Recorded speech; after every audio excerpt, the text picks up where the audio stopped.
Okay, here we go. Whew. Everything's set up. We get back-to-back weeks because, like I said, I have to do the Fate collab now. Oh, why did I do that? I need to open this. Because I think, 7 days.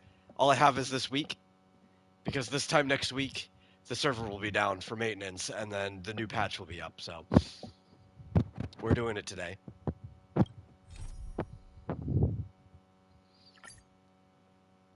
I did shift the voices to Japanese. I am not reading anything. I've already read this. But if it's not in Japanese, then the Fate voices don't say anything, so I'll leave everything on the screen long enough for you to read what it is.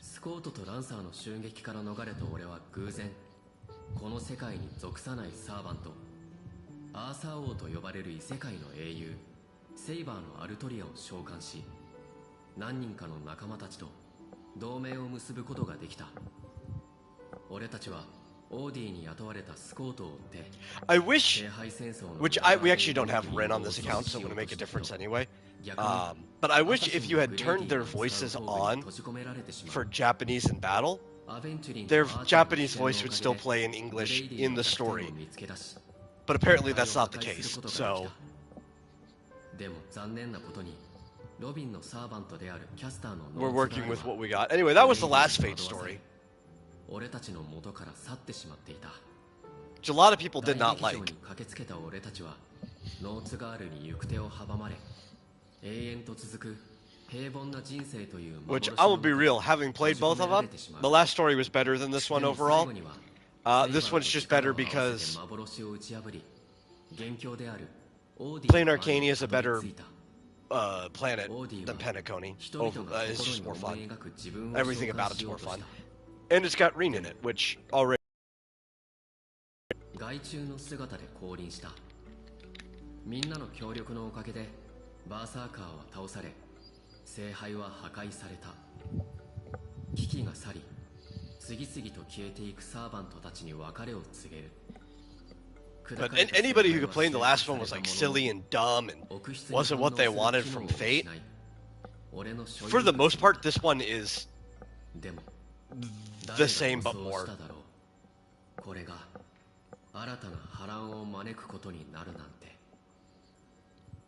I guess this one has slightly more Fate lore, so I guess that's fine for some people. I don't know. You'll see as we get into it. But yeah, we're gonna be running around, I guess, with the Saber Gilgamesh team because we don't have rain. Not that it matters, because like all the combat in this is like I think Fate Grand Order playstyle, so it doesn't really matter what team we're running around with at all. It's like we're just gonna be thrown in combat with Reen anyway.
Yeah, no, I completely forgot about that.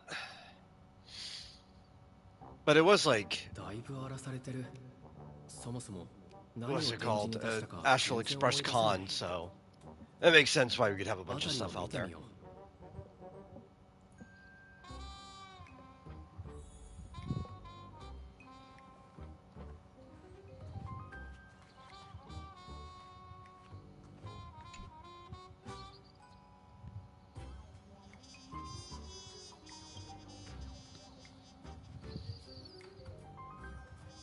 Yeah, it seems everything's been pilfered.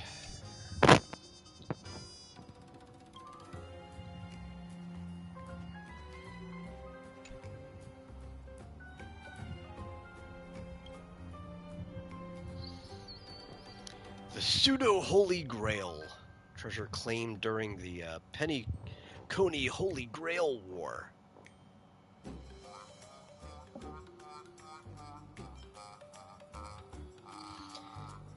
Yeah, who in their right mind would go out of their way to steal a holy grail? Especially a fake one? It's not even a real holy grail.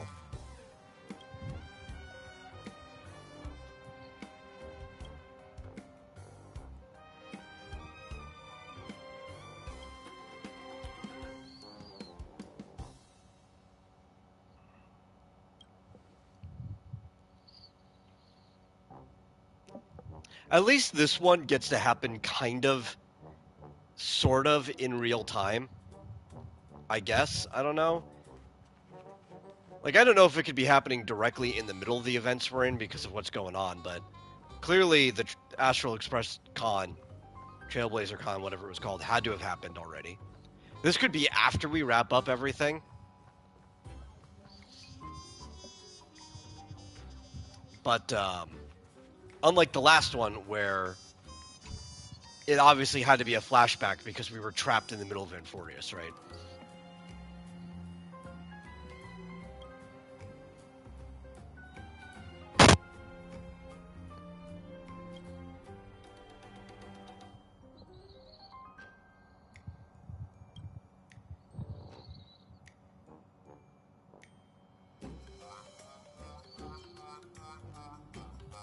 Thank you, Bounty of Nature.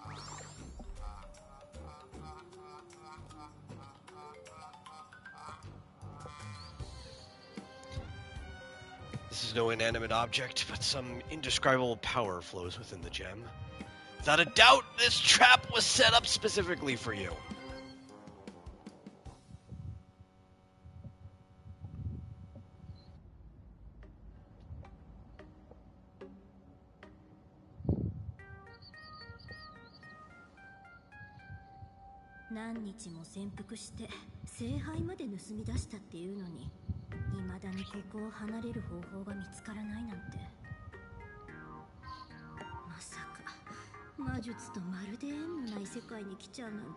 Yeah, unfortunately, I don't think we can pull Reen on this account now. Luckily, she's not going anywhere. If it's anything like the last Fate collab, both of those characters are still on banner. So I could go and get her anytime. But I think we need to start aiming for Robin Summeretto. Like, I think this account actually really needs that.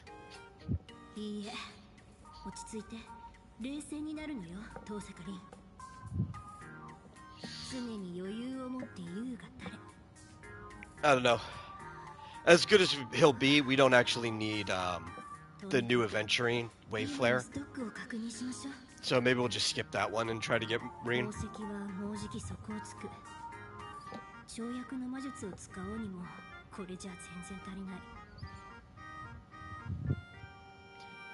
I did get her and her light cone so far on my private account.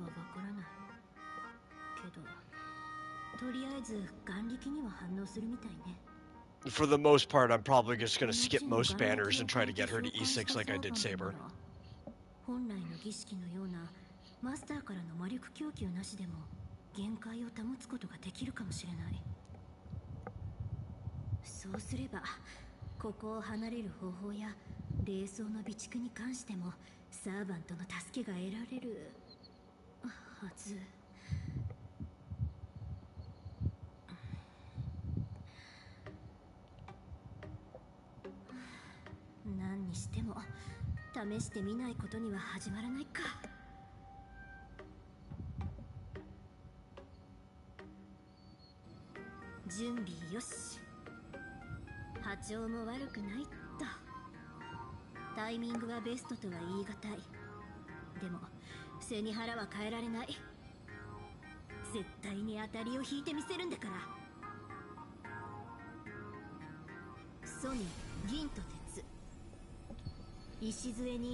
Is this the new Halo 2 game? Absolutely, Flyfox.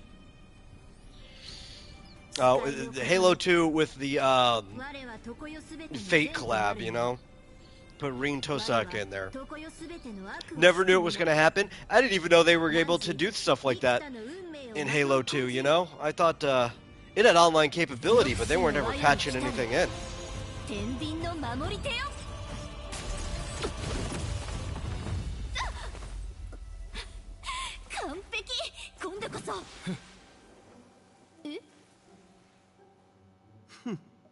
尻尾を巻いて逃げたか。恥知らずな女神。異種たるよ。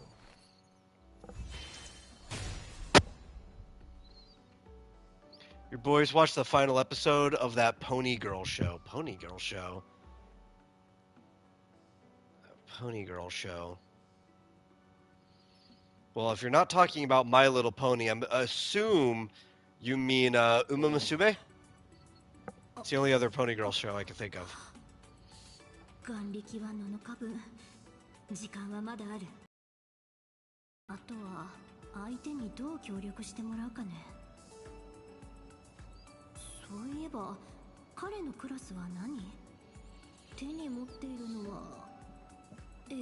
Yeah, that one. Yeah. I like Uma Musume. Which kind of almost literally means horse daughter. Which makes sense because you're raising them in the game, like you're the trainer.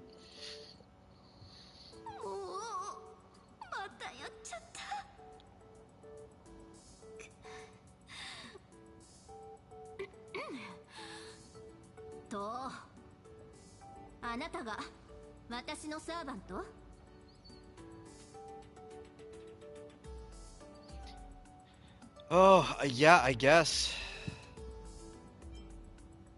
Guess I am your servant. Ba-ba.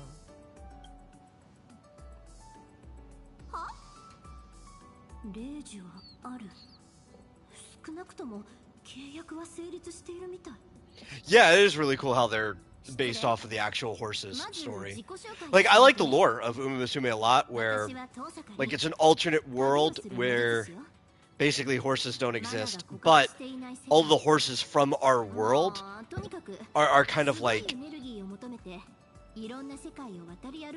they're not reincarnated or anything like that. They're just kind of like spiritually created in their world as horse girls.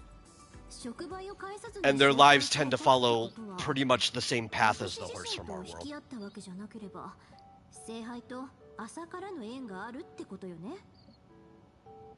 There's a lot of cool ones, but obviously the coolest one is Gold Ship. Both in their world and real life. Gold Ship's just a cool horse.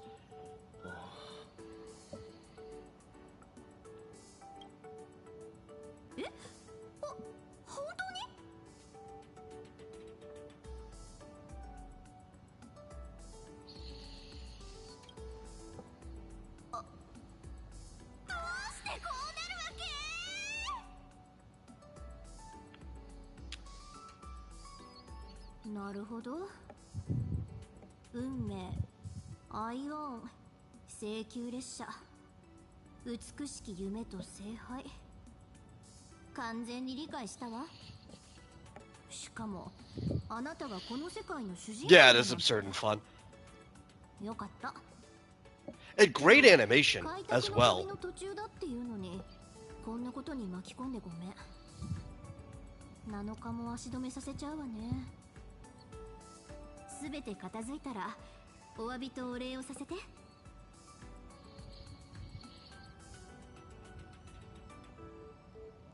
Were they watching the, if you know, maybe you weren't paying attention enough, were they watching the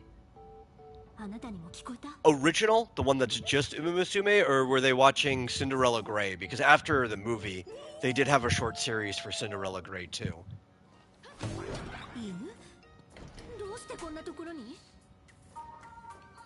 Oh, so hey Fizz.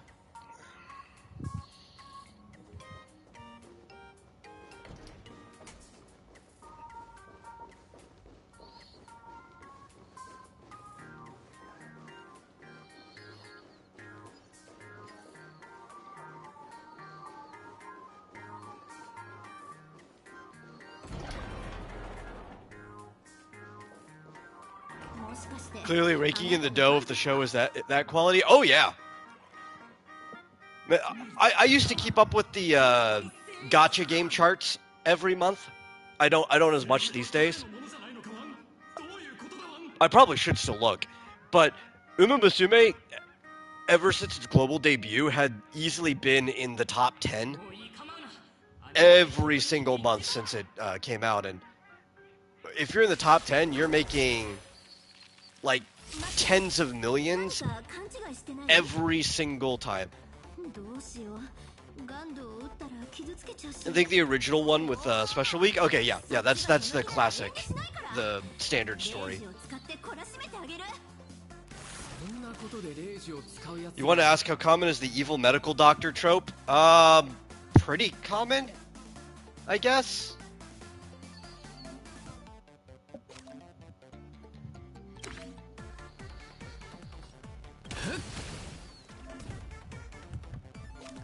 I hate the way these games do tutorials, to be honest. I think I complain about it every single time. I already know how this works. Not just because I've already played this on my other account, but this battle style just is common sense. It's Fate Grand Order and Slay the Spire. Like, even if you hadn't played either of those games, you could pretty easily figure out how it's supposed to work without actually reading.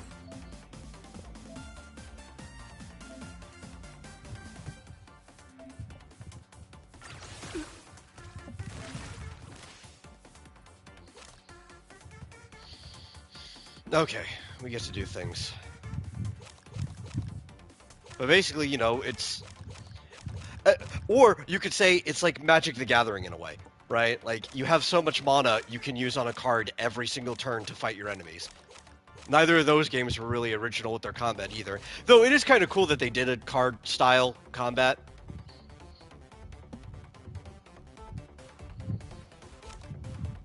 We're gonna kill him, so I guess there's no reason to put a shield up.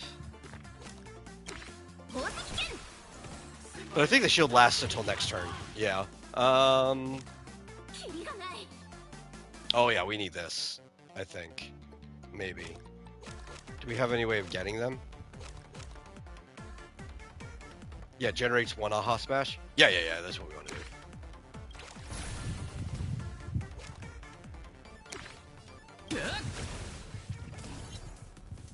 Oh, but it's next turn that it generates it. Yeah. That's fine.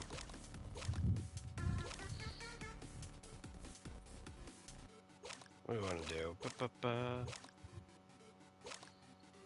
No, we don't want to use that one.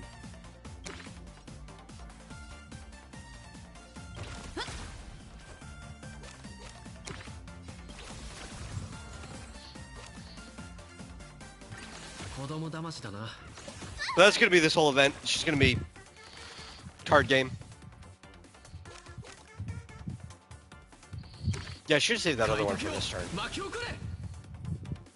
If I saved it for this turn, it would have been much easier. Because then we would have gotten a bunch back.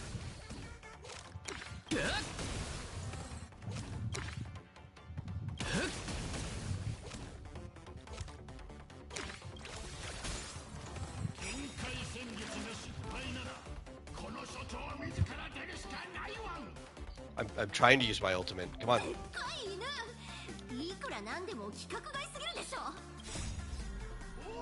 Oh, okay. Yeah, sure.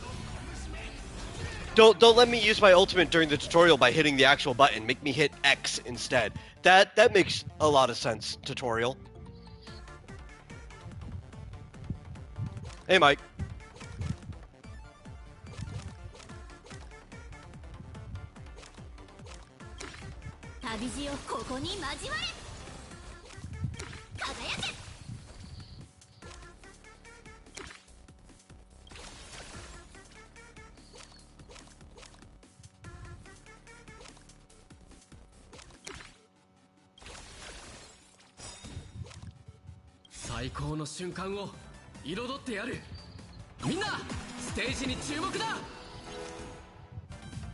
Yeah, here we go. I'm gonna beat the heck out of this guy. Let's go.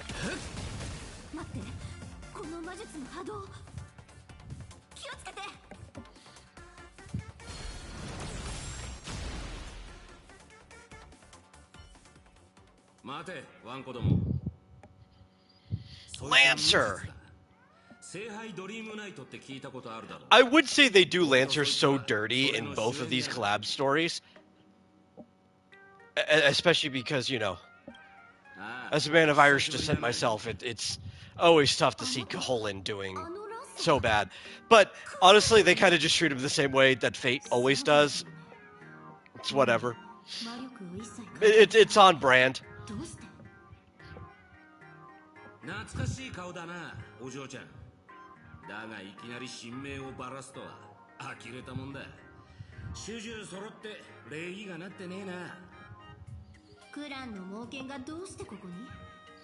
The Hound of Colin. Yes, that's actually what his name means. The thing is, they went through the trouble of modeling Lancer, giving him an outfit and everything, and yet they don't make him a 4-star. There's no 4-star for the Fate banner for the collab at all, and obviously you're going to be pulling on it. If they put a single 4-star, every other time you'd be getting it. You could basically guarantee that people get an E6 Lancer. But no, for some reason, they have this system that they don't use anymore. It actually really upsets me. We haven't had a 4-star in like 2 years now.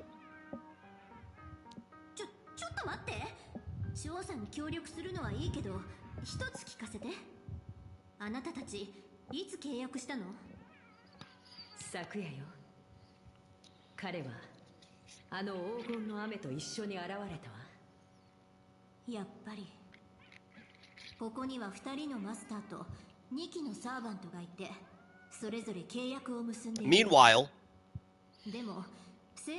I was playing the new patch for Genshin. They gave us a 4-star right off the bat. Just for free. Didn't even have to pull them. You just had to be caught up with the story. 7 years in. We're about to hit the beginning of year 7. Right? 7 years in. Still making 4 stars. Star Rail gave up after like 3.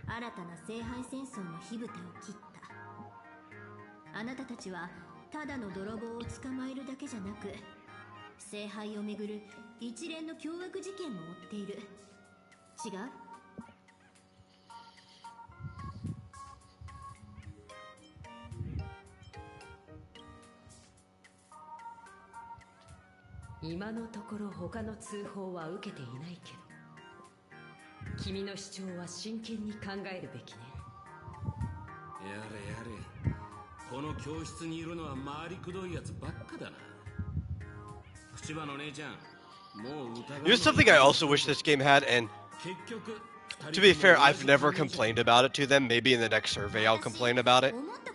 See if it goes through to the right people. Options to adjust the captions. Because I actually think the captions are done really poorly in this game. Right? A lot of times it's like white letters straight on the background.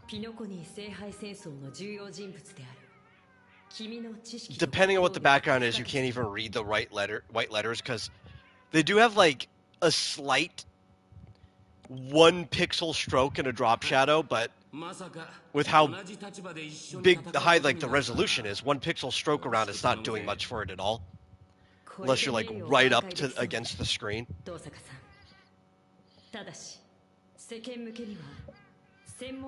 And the letters are so small on the screen too. Like, maybe they could give options for, like, I don't know, inaccessibility, disability options or something. Make the letters bigger. Maybe put a thicker stroke around it. Maybe put like a faded black text box behind it. I don't know. I miss the days back when RPGs and stuff actually had text boxes, you know? Made everything easy to read. I think the low resolution of old games also made you have to make the words easy to read. Like, you just didn't have a choice. See, Flyfox says, I can never really get into these games. I've played a couple of the licensed stuff that's similar, but the gameplay is so minimal and repetitive, it gets boring. This one, I wouldn't say the gameplay is minimal by comparison. It definitely is not the broadest RPG mechanic-wise, but it does have a lot of thought and strategy into the fights. The problem is that you have to collect a lot of characters, right? Which for some people, that's not a problem. That's like the whole appeal of the game. But for a lot of people, it's like, I just kind of want my party and I kind of want to run around and do the things, right? Which, to be fair, the story in this game, up until like a certain point, you pretty much can just do with a set party and not have to worry about it. But then people were complaining the game was too easy, so some of them did start to sort of become character checks. Or, I guess it's more like type matchup checks, but that means you have to have a wide enough spread of characters to reach all the type matchups. But I've played a lot of licensed stuff too, and most of them are pretty just meh. Most licensed ones don't even give you what I would consider gameplay, right? It's like loadouts, and then it's like an idle RPG. That's the vast majority of licensed stuff where it plays itself. But then there's some that do let you actually play. Like, I think one of the games under a license that probably did it the best was probably Final Fantasy Brave Exvius, because they had dungeon crawling, like an actual Final Fantasy. Like, you could run around the dungeons and everything.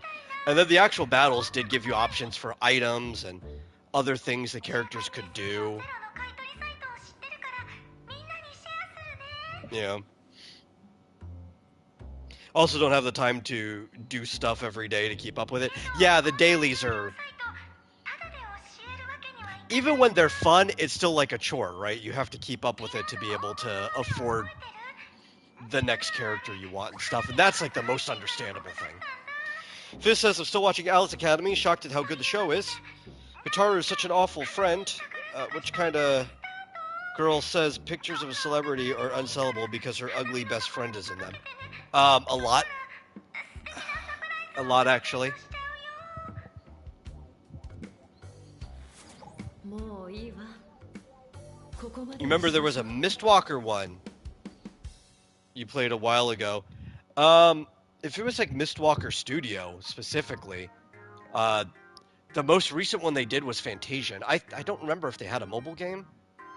Fantasian was pretty cool though. Well, I guess technically Fantasian was a mobile game more or less because it was put up on the Apple Arcade originally. But now there's a full version of Fantasian that you could just get on Switch or PlayStation or anywhere else. Neo Dimension, which is just a port of the Apple Arcade game. Fantasia's really good. But that's just a traditional RPG made by Sakaguchi of Final Fantasy fame. And honestly, Fantasia's so much better than anything Square's been doing since he left. In fact, I think pretty much everything Mistwalker's made has been better than what Square's been doing since Sakaguchi left. He clearly was what actually made Final Fantasy good. He was the original creator of it, after all. And Final Fantasy just hasn't really been good since he left. Even when it wasn't bad, it's been like average.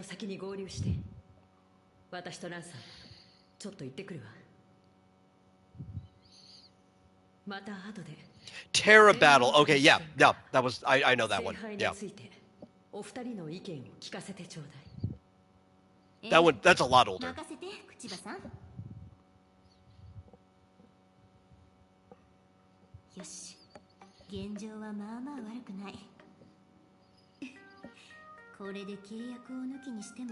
You haven't even been able to get into many of the new anime shows right now. God, what's the last one that new that I was watching? I guess I've been keeping up with Mao because I always keep up with everything from like Rumiko Takahashi. Mao's been fun and dark. And I've been watching Daemons of the Shadow Realm. I think those are kind of the two that I've been keeping up with.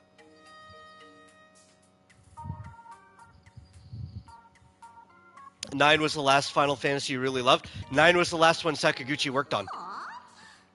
I mean, technically, I guess he started work on 10, but much of it was done as he was already pulling out of the company, kind of sort of mentally.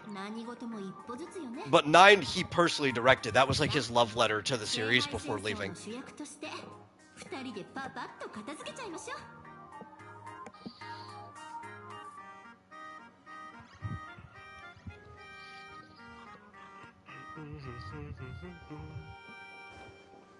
Where are we going? Oh, we're right back to our newspaper headquarters that we own. つまり、あなたの出版社に情報屋がいるってこと？ I kind of enjoyed a few of them after 9, but I think most of the ones I enjoyed after 9 were spin-offs. I liked 12, but 12 was functionally a spin-off. It shouldn't have been called 12. I don't like that it's called 12.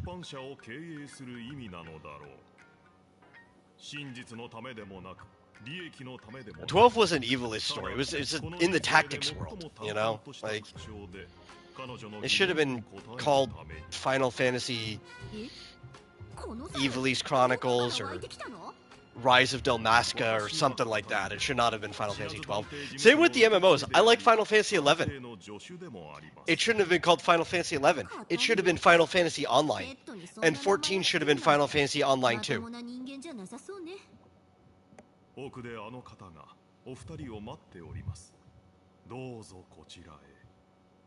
If it was up to me, we wouldn't be going towards Final Fantasy 17.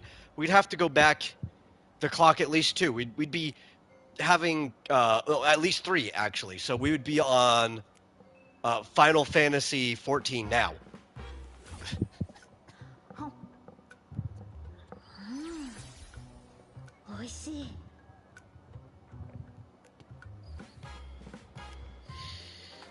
You don't like the aesthetics they've done? I'm sure a lot of it's nostalgia.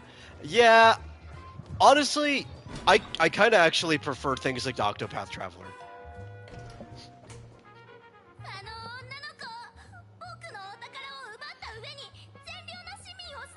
Which there's a new Final Fantasy that's coming out in the HD 2D style, like Octopath Traveler. It's not like new.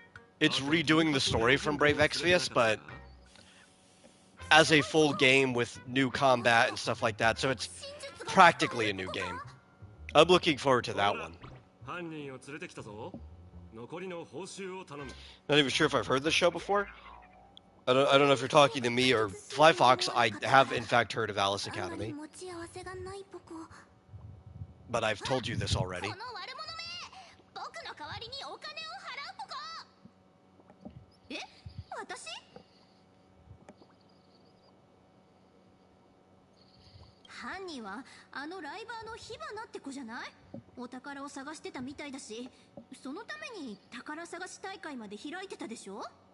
Your wife started playing Octopath, looks fun. Yeah, I have, in a different stream. You probably don't remember, but you have asked me already.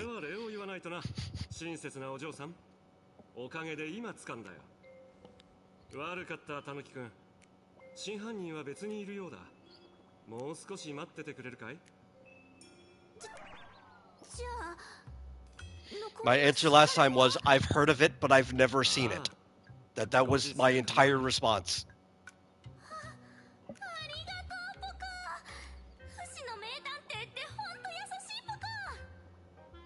You know, Octopath is really fun. I've played the first and the second, and I played quite a bit of the mobile game, Champions of the Continent. But for people who don't have time for mobile games, they did re-release the story of Champions of the Continent as Octopath Zero. Though, they're long games. If you don't have time for a mobile game, you probably don't have time for Octopath either. Both of them are like 60 hours long at a casual playthrough, so I would assume Zero is probably as well.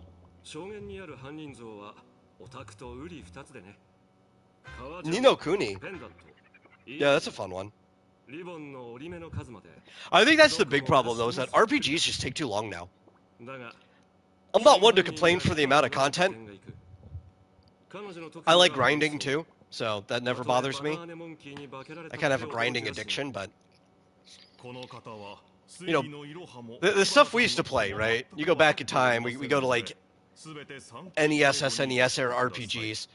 Final Fantasy VI was considered long, and the average playthrough for the first time for somebody for 6 is going to be like 28 hours. And then they all just keep getting longer from there. 火花さんは広く略奪を繰り返す傍ら、ある6人のターゲットに目をつけています。 Chrono Trigger is a sub 20-hour game. And that game feels long. だが、黄金の雨が降る中、その6人はある貴重な財宝をそれぞれ手に入れたんだ。僕の依頼人の中にちょうどその幸運に恵まれた人たちがいてね。 This game is a very story-focused one, but you get like 60 hours of story per year with this game. Like they pretty much give you a full game worth of story, but it's like if you didn't start playing it, you wouldn't want to start playing it is the problem, because it's going to take you forever to catch up. And it's like a problem with these games, like it becomes hard to recommend them to somebody after like the first couple years. Unless you're somebody who's watched somebody else play it, so you don't need to watch the story, then you could just mash the skip button and catch up, but still.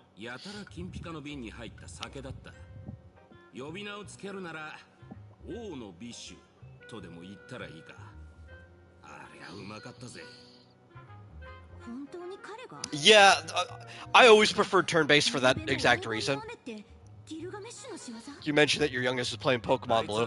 One of my favorite things about like playing Pokemon games growing up, right, was since they were on a mobile device, if I was doing homework, which I hardly ever did anyway, or if I had to do a chore, or if I wanted to watch something, I could always just like put it off to the side, pick it back up, and it was just on whatever the last turn was, you know?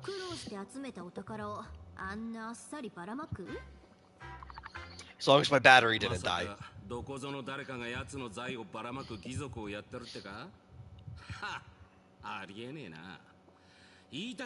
And I also still use turn-based games for the same reason, right? Like I could be doing something else at the same time and then click over and make the next turn go.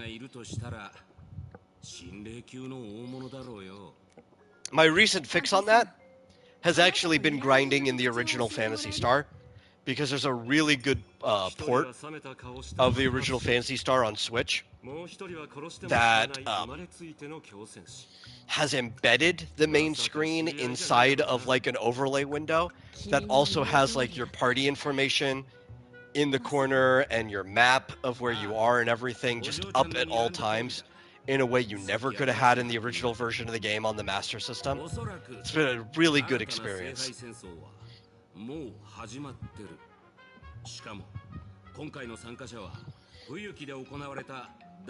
Though I only just started progressing in it, because if you've ever played the original Phantasy Star, then you find out that the most effective way to play it is to just grind until you're like level 7 to 10, so that you have enough money to buy the ceramic sword and shield for Alice before even moving on. So it took me forever to even get my first party member, Mew. But I've got the cat now, and the cat's like level 1 compared to my level 10 main character. So now I have to go solve that problem. Then we're on our way to get Odin. The Sega collection for 360 that has all the Phantasy Star games. Never played much of them. I love Phantasy Star. I think they're underrated games. The original Phantasy Star came out 2 days before the original Final Fantasy. Right, having to compete directly with each other their entire lifetime. They're still competing, since like the most recent Fantasy Star is an MMO, and it in Japan specifically, it kind of goes head to head with 14. But 14 is obviously way more popular globally, so it's still crushing them in numbers. But I never had a chance to really play much of the Phantasy Star growing up because my mom only liked Nintendo, right? We were a Nintendo household according to her, so we never owned a Sega system. My first experience of playing any Phantasy Star was actually at Kroger used to have like a daycare thing while you were shopping where you could drop your kids off at, and they had a Genesis in there. And I was able to progress through the game for quite a while because nobody wanted to play the turn-based RPG in the Kroger daycare. So my save file was just left completely untouched when I returned to it. And I've gone back retroactively and played all of them. And I have to say, like, I used to be a really huge fan of Final Fantasy. Still am. I love the old ones. But for blow, right? Contemporary to the time period, comparing Phantasy Star 1 to Final Fantasy 1, and then each of the same number up to 4, because that's the last Phantasy Star they made as far as turn-based RPGs go, all of them are better than Final Fantasy. Like, at the same time.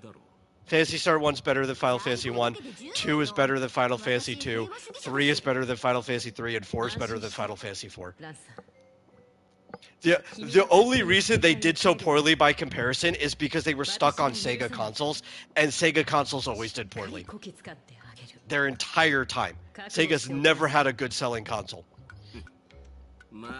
Just better than some of their other competitors. Final Fantasy did so well because it was on Nintendo. That's the main reason.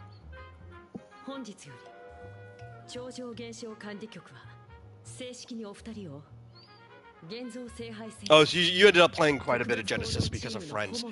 Yeah, none of my friends really owned a Genesis either. I don't think I had a friend who owned a Sega system until the Dreamcast.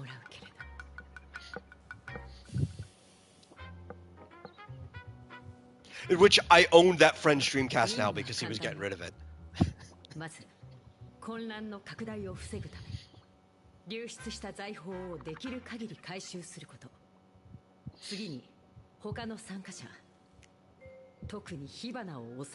I wish Sega would bring back Phantasy Star as like a turn-based RPG. Like, it would be the perfect time to do it, right? Phantasy Star Online 2 is doing great, right? So the brand has good recognition. Turn-based RPGs are back in the spotlight more than they've been in over a generation. Between games like this, Star Rail was definitely one of the games that really brought it back to public consciousness on like a premium level. Expedition 33 is another one that brought it back into public consciousness even more recently.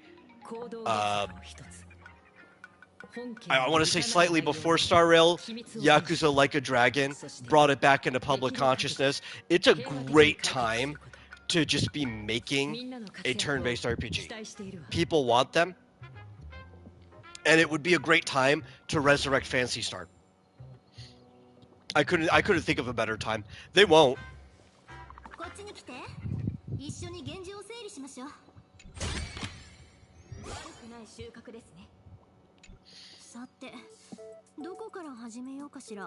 You knew somebody who owned a Saturn but never played it?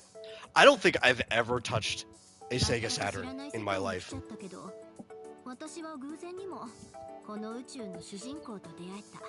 Which is odd because I've touched a Master System, and the Saturn was way more common here than the Master System.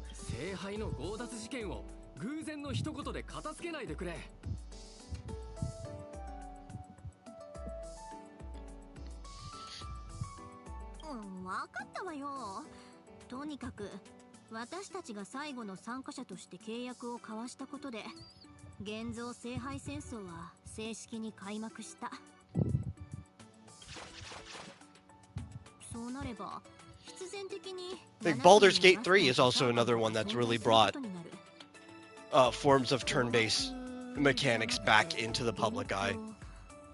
まあどっちでもいいわ。私たちは他のマスターとサーバントを抑えつつ影響の拡大を防ぐという重責を背負うことになった。I don't know what your comment's referring to. ただし今回はいつもと違って私たちの目標は聖杯じゃなく財宝よ。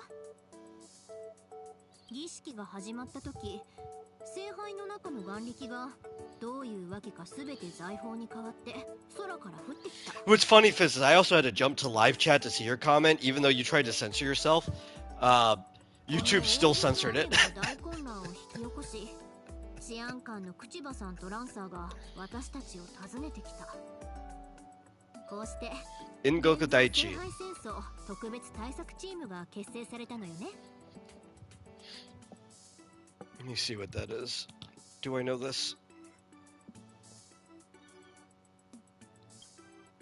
そして旅を続けるのに必要なエネルギーを確保するため私たちは流出した財宝をすべて回収しないといけない。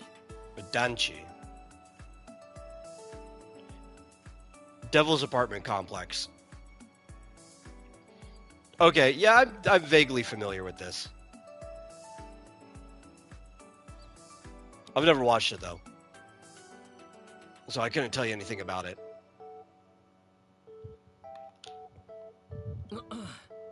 それと事件を無事に解決しないといけないだろ。 Okay, catch you later, Fly Fox. もちろん覚えてるわよ。それから情報屋の品津さんにコンタクトを取った。一見頼りなさそうだったけど彼はとんでもない情報を持っていた。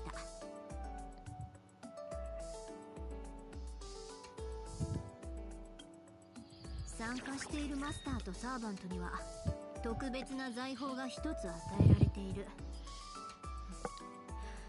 今回の聖杯戦争は戦い You know what's really weird is like これでお互いにやり合う意味ができた。 my perception of a lot of Japanese media is so warped on trying to remember what is what, because there's some things I only know the English title of, but then on the other hand, there's some things I only know the Japanese title of, and I'm always constantly having to look up everything. Like, do I know this just under a different name? そのマスターが棄権して店名の粘土板を譲ってくれたわ。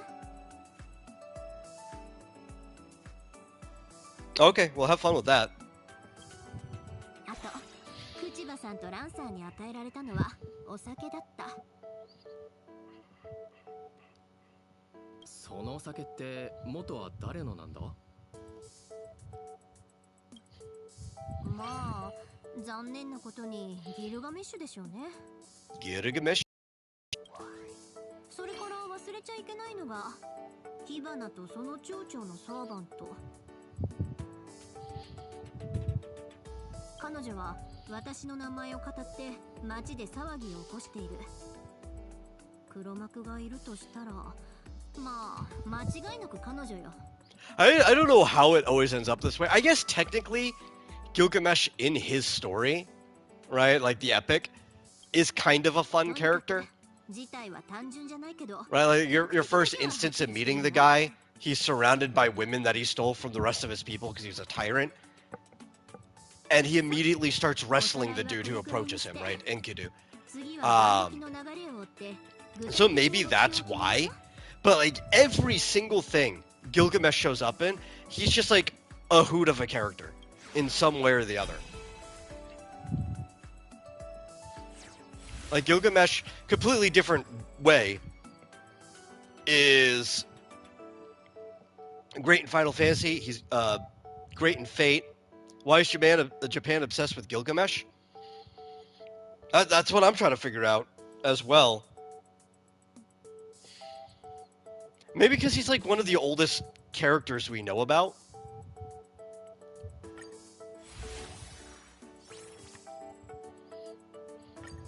I don't know.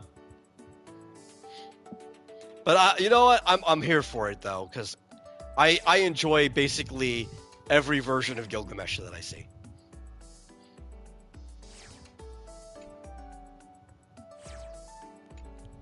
There's even a band that was popular for a while called Gilgamesh. Or as people popularly know, pronounced Gilgamesh.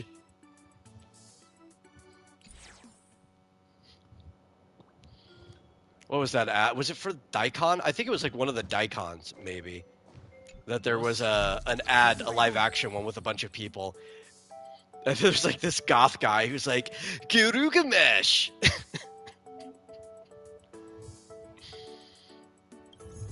It was some anime convention.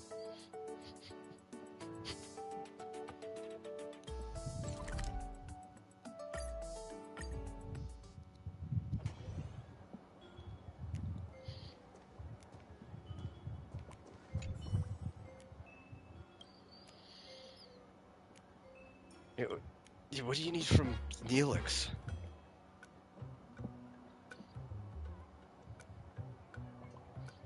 In life, I was her greatest nemesis, her editor. Yeah, okay, I could feel that. Yeah, I figured you could never get into the Nasiverse.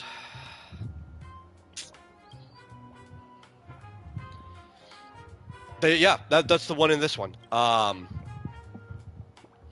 They gave Gilgamesh for free in this game. He works really well with Saber. Ironically, but that's the thing. Their rivalry takes place even in the middle of the battle. They have a link attack where Saber has to dodge Gilgamesh's attacks coming in.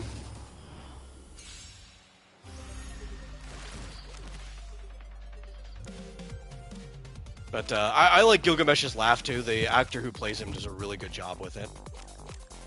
Okay, what do we do? What do we do? 3 tally growth. Yeah, we want this. Get her dab in there. I think we want to generate our Aha Smash.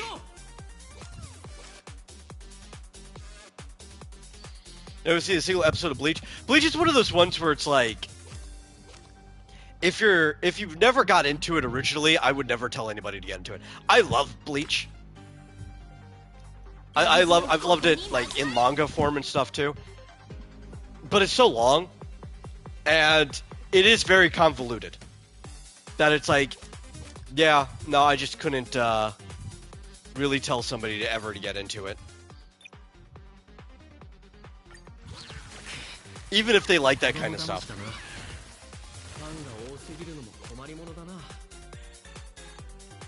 Oh, we don't get to keep our Aha Smash? Okay. Well, that sucks.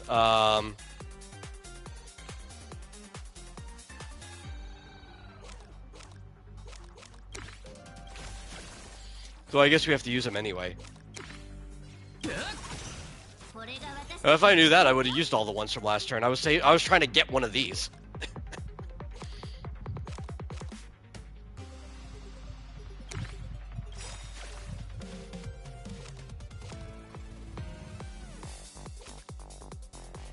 I think his ult also generates.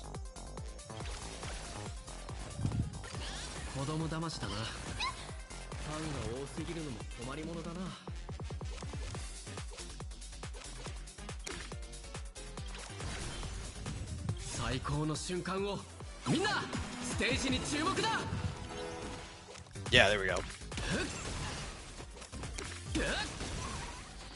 Did we? Oh, okay. No, I want to use these. I want my free attacks.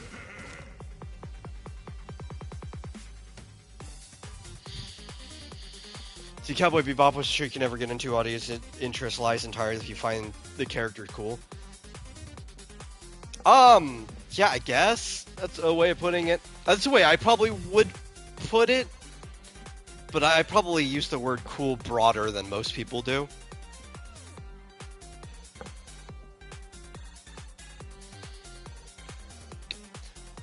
I liked Black Lagoon a lot more than I liked Cowboy Bebop.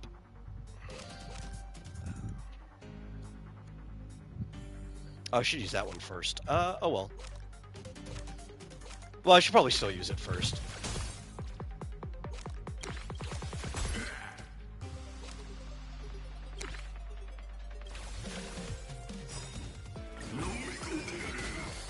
No save Reens for next turn.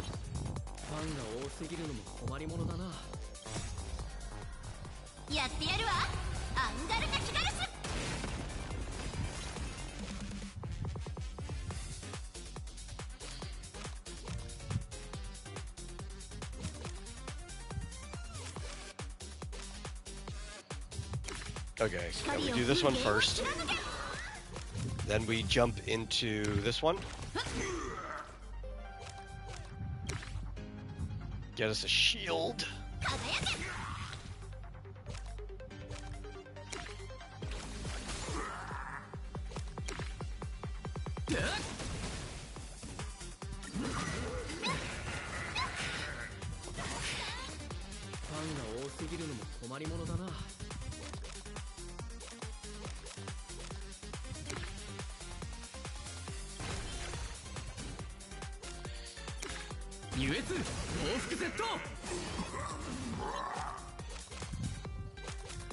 And then we just kind of go to town on this guy.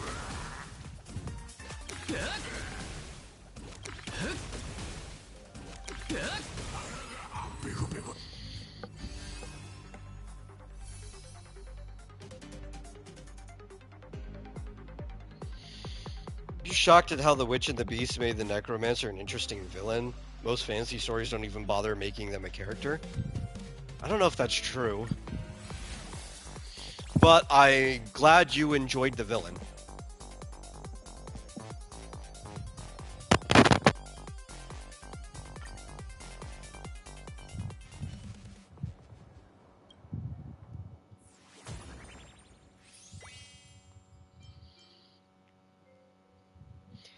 I have to go get all of these artifacts. I know one of them's a free one. As in, all you do is talk to the person, you don't have to battle. I just forget which one it is each round. Oh my god, I've got so many chests. I wonder if they did that on purpose. They just put them right next to treasure chests in case you missed them during gameplay.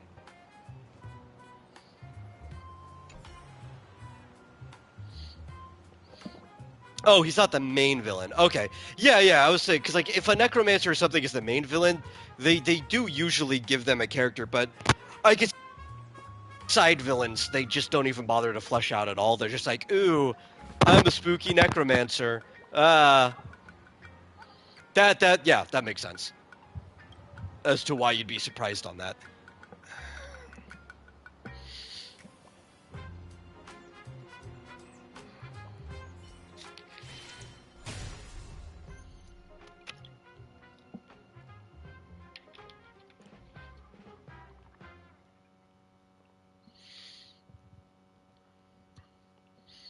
Now, I think I've seen you bring that one up before. That's one, I think until you mentioned it, I had never heard of. The Witch and the Beast.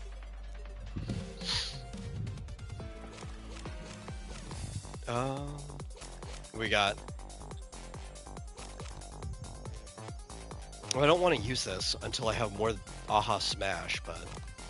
The Aha Smash, I think it's a... Maybe that one stays, because that's part of the actual deck. It might have been the generated ones that didn't stay. That might have been the issue. But we want to use the growth tally. I want to save this one for later when I've got more things to hit them with.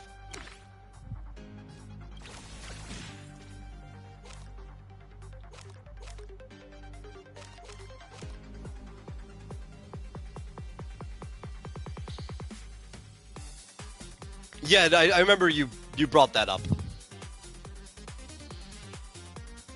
Which I was super busy at the time that what we call Urusei Yatsura All-Stars. It's not like the official name, but everybody calls it that. Came out.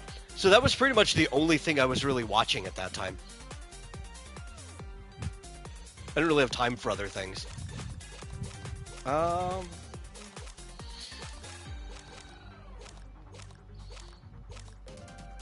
kind of just want to end my turn.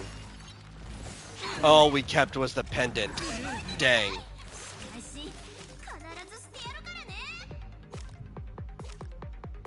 Okay, though. This is still a good setup.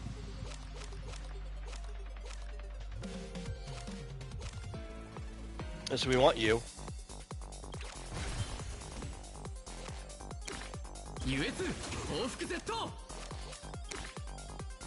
Because then we get another one of you. And then we get another one of you. Which then gives us another one of you. And... maybe this one?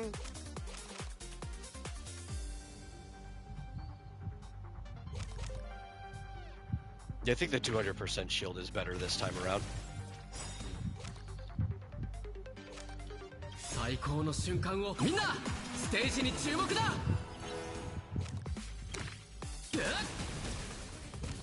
And we're still generating Aha Smash. So we just get to keep going to town on this guy.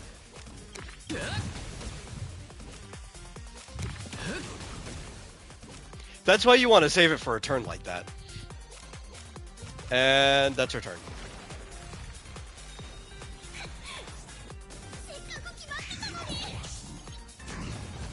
Well, that was rude.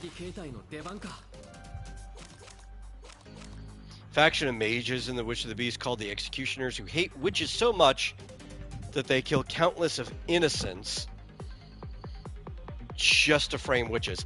That kind of almost sounds similar to the real witch trials. Not exactly, obviously, but the whole witch trials were pretty much just a way to get rid of people they didn't like.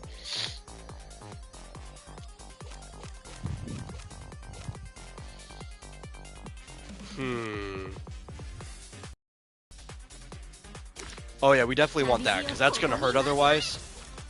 I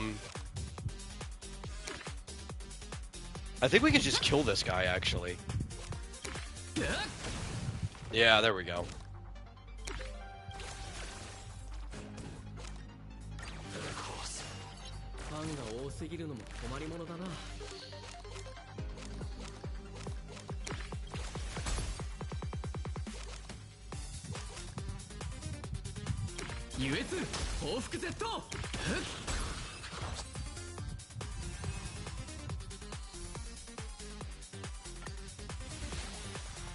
We have a lot of these battles today. That is most of what we're going to do. There's story in between, sure, but...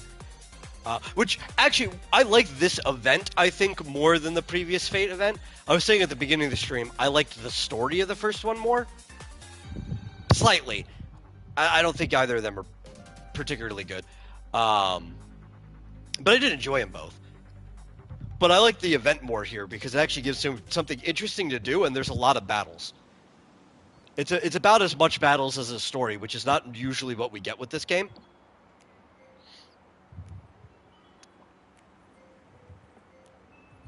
Keep in mind, this shows witches are long-lived females who are born with magic.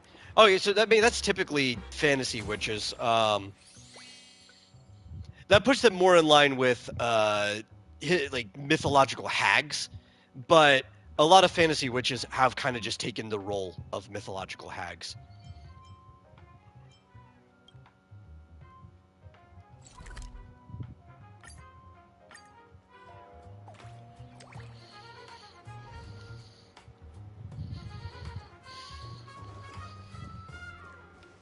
Doggo.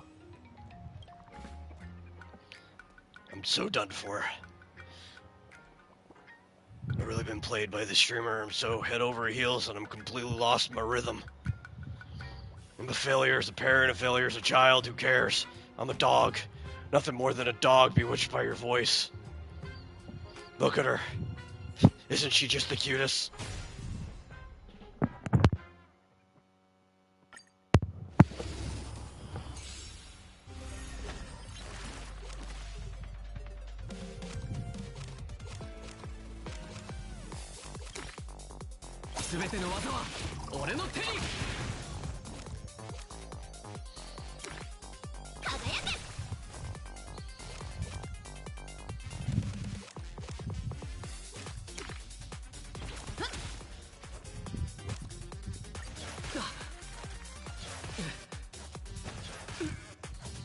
I forget. Do these dogs still explode? I think maybe it's the Sparksy one that explodes. Let's see. Yes. If we kill the Sparksy one, she explodes on everyone.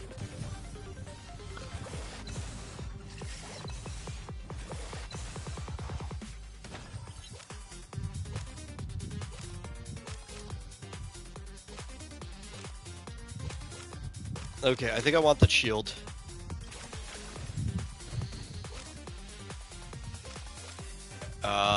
You know, we'll just mostly defensive this turn.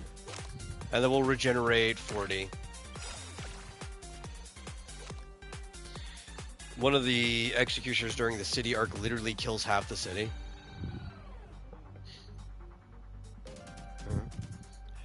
Let's see. I could ult, but I think I'll save it. Because I could potentially get like a really good chain.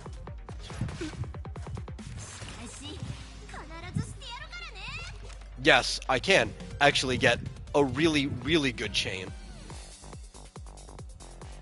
So we will use Rinse Pendant. Aha Sweep. Into the Trailblazer's ult. Into all of these Aha Smashes. There we go.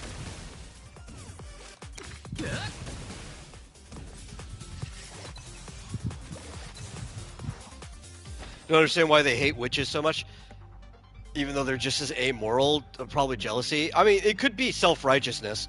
A lot of self-righteous people are amoral, right? But they believe through their actions it can make them moral, even when it doesn't. Which is very similar to how a lot of the witch hunts happened in real life. Like, yeah, it was just to get rid of people, but they also felt that getting rid of those people were the moral action to take.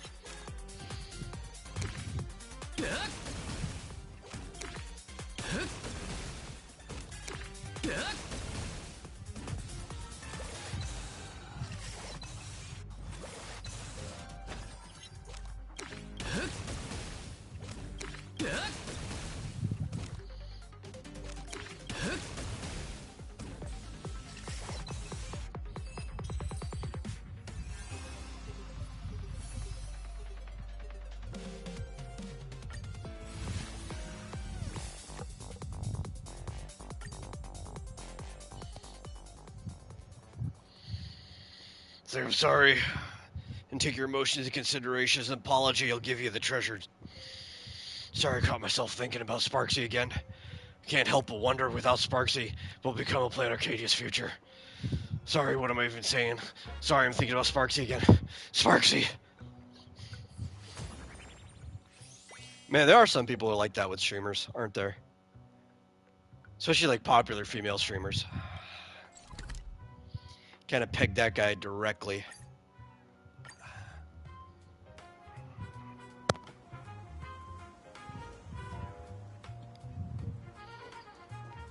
Svarog, what are you doing here? This is not where you belong.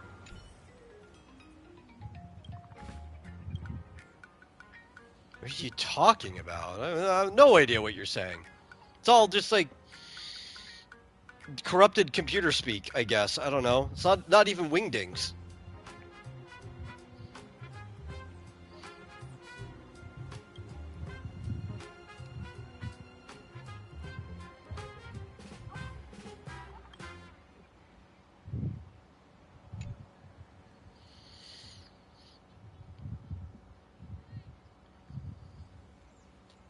It's kind of appropriate, I guess, to drag Svarog into the Fate story, because he's kind of based off of, or not him directly, like he's not based off of Berserker / Hercules from Fate, but Clara is based off of Ilia for sure, like her design's the same, and then Svarog comes in and protects her. It has the exact same pose as when like Berserker just busts through the wall and protects Ilia.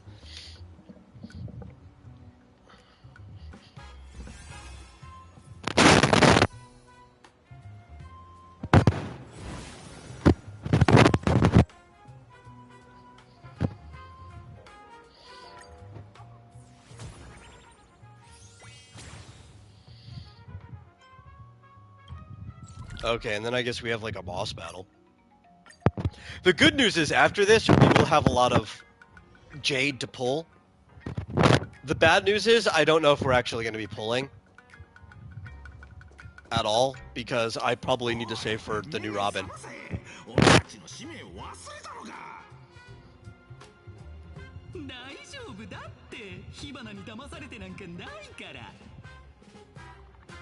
あいつとは今駆け引きをしてるんだ。骨抜きにされたふりをして善悪の判断がつかなくなったように見せてるのもあくまで作戦のうち。今だって主導権は俺にある。平気平気、のめり込んでなんかない。キャスター様が俺たちをこの世界に誕生させたのは財宝を集めて火花に渡すためじゃない。彼女を消すためだ。眼力を感じたのはここだけど、彼らはどう見ても財宝じゃないわね。あ、ご主人様。火花？違う、お前。Oh, they're mistaking Ring for Sparkle, I guess. 区別がつかん。落ち着いて。ここで何があったのか教えてもらえる？ That's kind of funny because like a lot of people when Sparkle first dropped said she looked like Green. Because they both have like the same type of almost pigtail look. The twin tails. ご主人様とのつながりが切れちまったんだ。その理由は俺たちに新しい使命ができたからだ。火花のために財宝を集めてしかるべき場所に届けるって使命が。テレビタワー、グラフィエ学院、グルメ街、鳩川の底、ワールドエンド、そう至るところに。精神操作されてるみたいね。でも火花はどうして財宝を自分のところに届けさせないのかしら。それにキャスター、あなたたちの主人は誰？どこにいるの？ご主人様？あ？それはもちろんキャスター様だ。もう一度よく考えろ。俺たちのご主人様が一体誰なのかを。キャスター様。キャスター様は火花？そうか、そういうことか。俺はとっくに火花だったんだ。 The dude's eyes are just drawn on his face.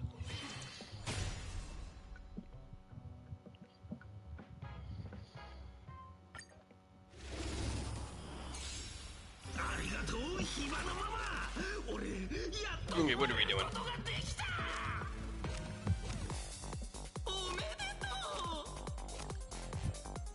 完全に我を失ってる。戦うしかないわね。全ての技は俺の手に。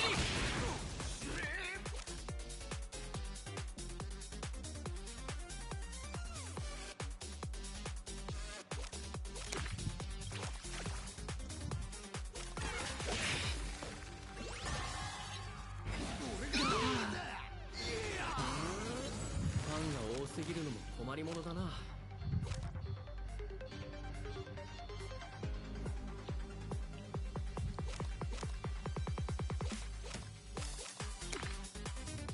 Yeah, we want this one. Because that one gives us generative healing for a little bit.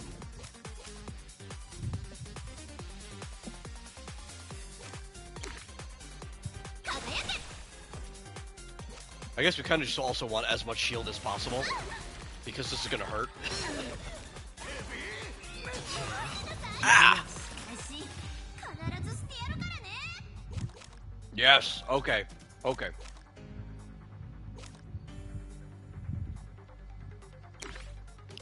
This is the turn.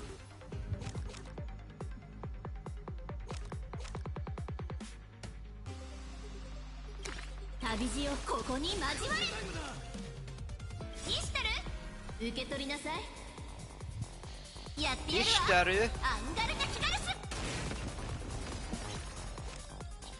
Yeah, we're actually gonna, I guess I say see Ishtar. Ishtar appears in here, but she basically just has the Rain's form, which is a fake callback because, oh god, which one was it? I know it happens in the game, but I think it happened in another one of the stories as well, where Ishtar basically possesses Reen's body as a host. 最高の瞬間を彩ってやる。みんなステージに注目だ。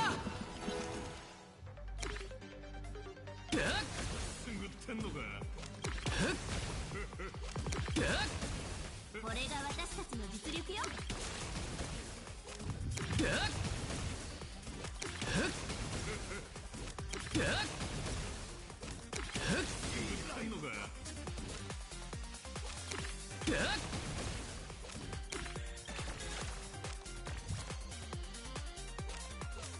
I see market target. Ah! None of these are actually good for this. Unless that stays. I actually don't know. Does that stay between turns? It does. Okay, that wasn't a waste.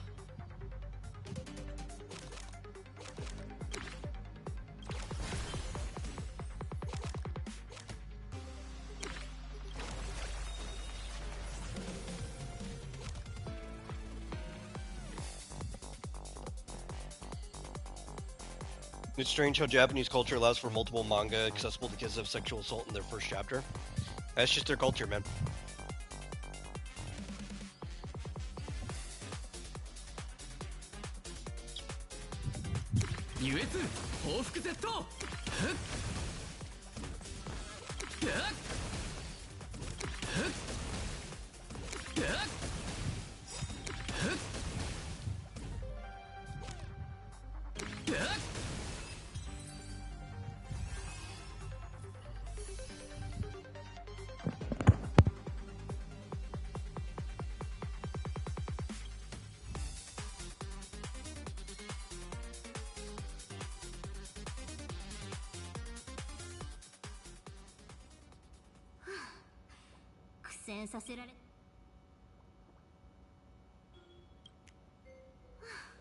彼らが残した眼力を回収しましょう。あなたたちの犠牲が黒幕へつながる手がかりになることを願うわ。ダメ。キャスターと他の財宝が海原市に位置していることを感知できるけど、火花の痕跡は全くつかめない。でも前向きに考えれば、さっき彼らが言っていたことは事実だって証明された。No, yeah, Dan to Dan is definitely aimed at older teenagers. 財宝を独占するつもりが Like on the far end. でもどうして？理由がわからない。その混乱に乗じて何かしらの利益を得るってこと？ええ、あり得るわね。とりあえず財宝の回収を続けましょう。And honestly, with Dan to Dan, it's almost like a filter at the beginning. And I can kind of understand, because I do the same thing with X Dynamis Chaos. At the very first chapter, they fight, or they go on a mission to kill like a harpy type lady. That also ends with the monster's head being ripped off. And it's probably the worst X Dynamis Chaos ever actually gets. Dan to Dan's also kind of similar, in where that's kind of as bad as it gets for at least a while. Nothing's really quite, I would say, as like sexually related as that, other than the fact that they're still always looking for Ocarina's balls. That's constant. But like the sexual assault stuff, it never gets that bad again. At least to the point where the story is. It could later, for all we know. It's still an ongoing story. I think it's almost like a filtering mechanism. Like, if you can like it from here, then nothing in the rest of the show is going to be a problem for you.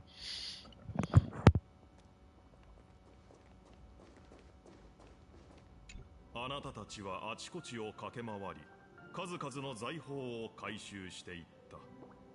さらに評判の店で舌鼓を打ち、旅の思い出を語り合った。会話は尽きることなく、二人は But yeah, both I believe Dan to Dan and Chainsaw Man were exclusive to the app. They're not in the publication that young kids could buy at like train stations and stuff. You have to have a phone and access to the app to be able to read them.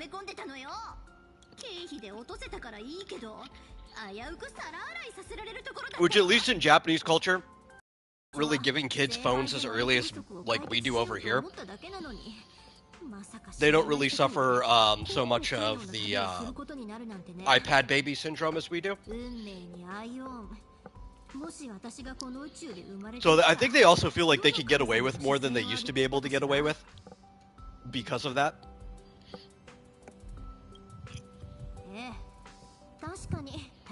But that's not the only reason some things are in the app. It's also because they can expand publication that way, right? Because you can only print so many physical stories in a book. While the app, you can have as many people making stuff at the same time as you can afford to pay them. Like Spy Family is also exclusive to the app. And there's like, that's a super tame series.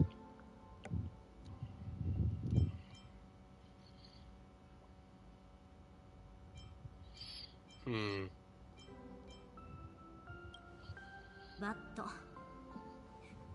きっと計り知れない開拓の力が宿っているんでしょうね。うん。ホームランを打つセイバー、かっこいいじゃない。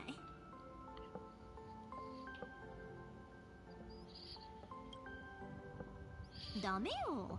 クラスとホーグは Like, I would probably actually even say, compared to something that isn't exclusive to the app, Sakamoto Days is being printed, right? And that's a pretty violent one. Comedically violent, but still a pretty violent one. It's very action-packed. A lot of people die. Spy Family's way more tame than Sakamoto Days.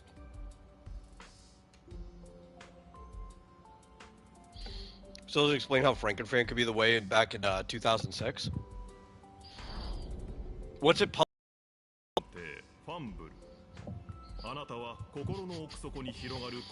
And also does have different magazines have different standards too. I've said this several times.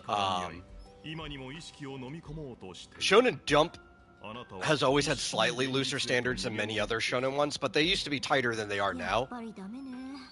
And the app let them loosen that up. That's a specific thing to Shonen Jump. それに私のサーバントなら最強に決まってるでしょ。まっすぐに絶対の自信と信頼を込めて赤い服の少女はあなたを見据えた。彼女は Champion Red. What kind of book was Champion Red? お返しに私の切り札を見せてあげる。Okay. So that was originally a seinen magazine. Now, yeah, it does look like it was initially published in a shonen up until Champion Red took it up. But it makes sense why it was moved to a seinen magazine for the rest of its series.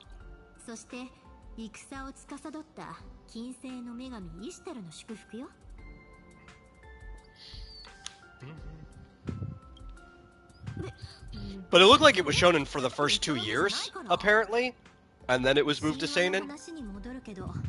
イシュタルさえうなずけば、私は天線マアンナを買って金星をよ、ビュンビュンって打ち出せるの。彼女こう言っていたわ。力が欲しい？ふふん。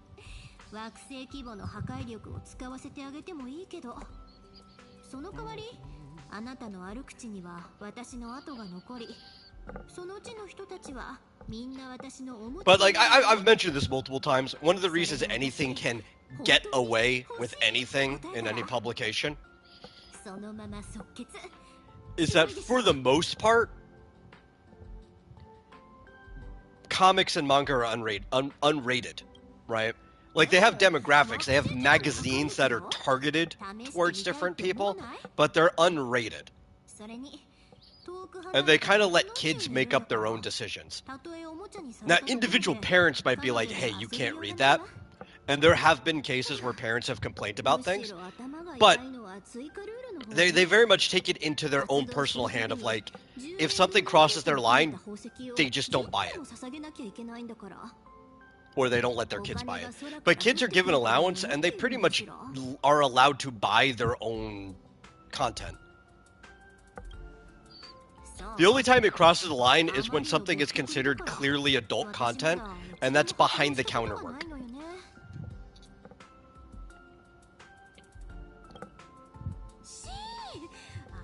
But if it isn't clearly considered adult content, it's just up to the kids to figure out what they want to buy.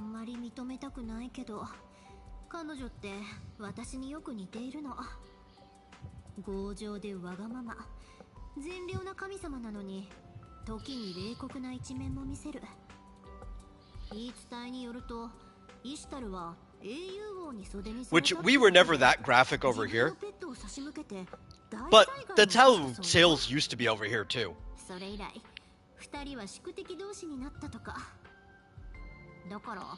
But that was like, what? Almost 100 years ago now. Between 50 and 100. We're talking about like the range in which that happened.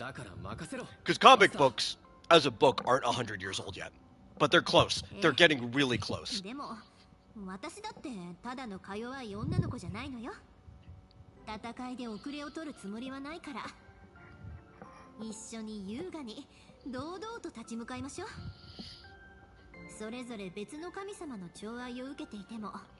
Easy comics or tape? Yeah. By comparison, yeah. We didn't really start getting anything over here that's that graphic until kind of like the underground comic scene. There are a lot of really graphic underground comics, but for the longest time, nothing officially published under a major company.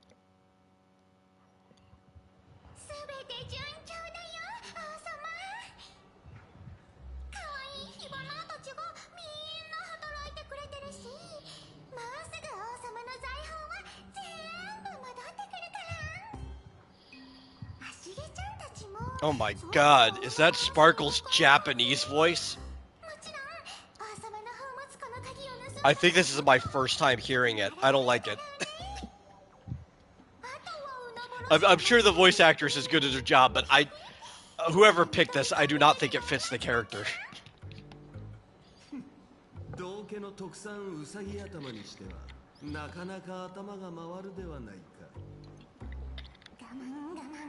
I mean, in tone, it's still closer to the Chinese voice, which I consider to be like the character's actual voices, since, you know, it's a Chinese company and they do the casting for that first, then say the English voices. But I don't know, there's something about the tone that's just off.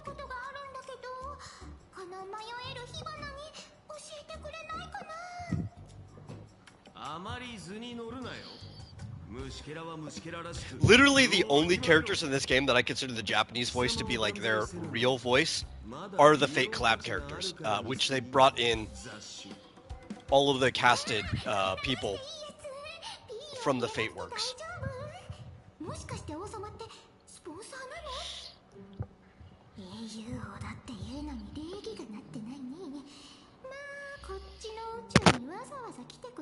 About that. 耳障りな音しか出せぬ喉などいっそ切ってしまうか。今のはただ感心しただけだから。火花が知りたいのは宝物庫を荒らした張本人、別の世界から来たあの赤い服のツインテールが一体何者かってことだよ。だって寛大な王様がただのコソ泥にここまで怒るはずがないでしょ。もしかして昔二人の間に何かあったとか？考えうる限り最も不愉快な問いを投げる。答えを知りたいか？ Yeah, but I'm definitely not blaming the actor. Like, most Japanese voice actors have, like, really, really wide range. So if I think a voice doesn't fit, it's probably more I have a problem with the director that told them what voice to use than anything.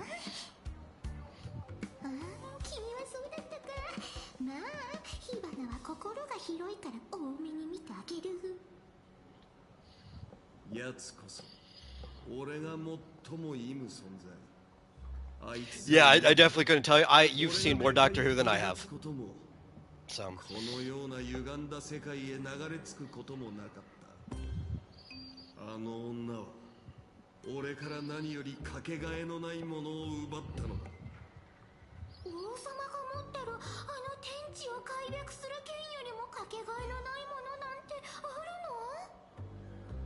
るの？ 眼識の狭い者に俺の考える尊いが何かを解く道理はない。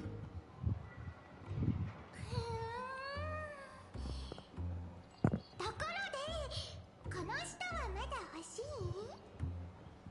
食うには味気なく捨てるには惜しい。取っておけ。こたびの主催はあの高顔無知な女でなくてはならぬからな。大口叩いちゃって。そこまで言うなら望み通りにしてあげる。君たち宇宙人をひどい目に遭わせてあげるんだから。 Yeah, one of the things that always gets me is how the Holy Grail works with summoning heroes, right? Because they'll pull them from different parts of their life, sort of, right? But it's almost like they have all of their memories. But, like, Gilgamesh is just a ripe prick in, like, the Naziverse, right? Even though, at the end of his story, he had character growth, being a withered man, being like, okay, everything I did up to this point was wrong. I'm just going to be a good ruler from now on and cherish the rest of the time that I have. Because he's never getting immortality, right? He's got to learn how to use his time as a man wisely. That's kind of like the whole lesson to the Epic of Gilgamesh. And so it's like, I don't know. Clearly this is supposed to be him younger, picked from before the end of his story. But he has to have knowledge of how his story ends, right? Because that's how it works with all the characters. Saber knows how King Arthur's story ends.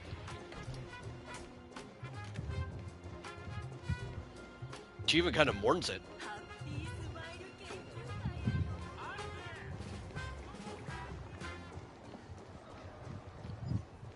I think they just picked Gilgamesh to have that personality because it would be more fun. I think that's ultimately the reason Nasu decided on it.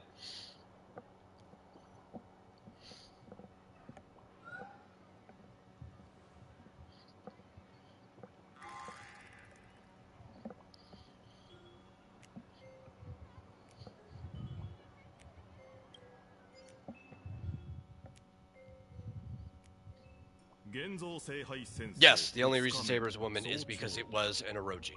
Or Roge.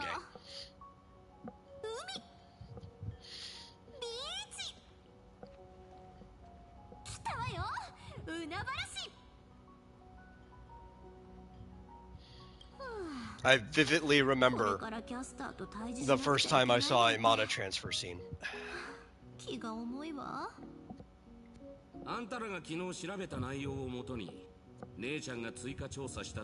Mostly because, based on my decisions, that was the first actual, like, sexual encounter I saw in the game. I'm like, oh, I didn't realize it was that kind of game. And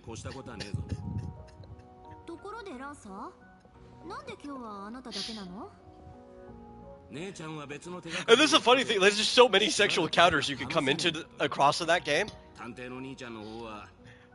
But I was thinking, like, all of the most naive decisions that it took me that long to run into one.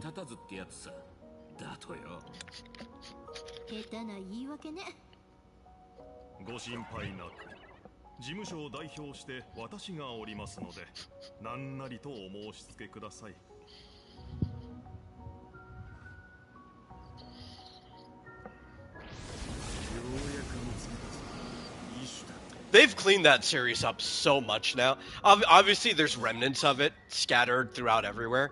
But if you play, like, the new version of Fate Stay Night, the HD remaster, it doesn't have, like, any of that in there.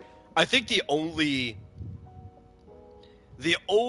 scene that's still kind of a remnant is from the Unlimited Blade Works route. Because that was also in the anime adaptation. Where, like, Saber is in what looks almost like a wedding dress, but not like it's more like a slip. She's wearing like a slip. That would probably be underneath a wedding dress, and she's being tortured in the church. There's like I think the only remnant that's still left in there.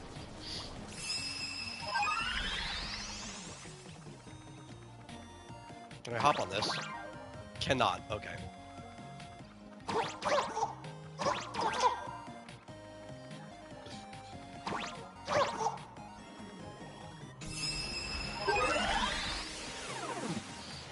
I don't even know why I hopped in this. I don't think I need to be doing this.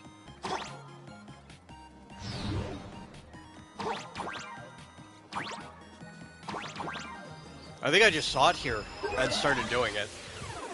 Right? This has nothing to do with the event? Or was this what I was actually supposed to be doing?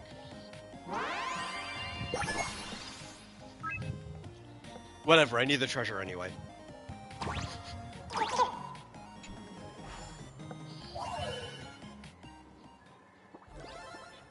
No, yeah, no. I just saw it there and got distracted and did it. Nothing to do with what we were doing.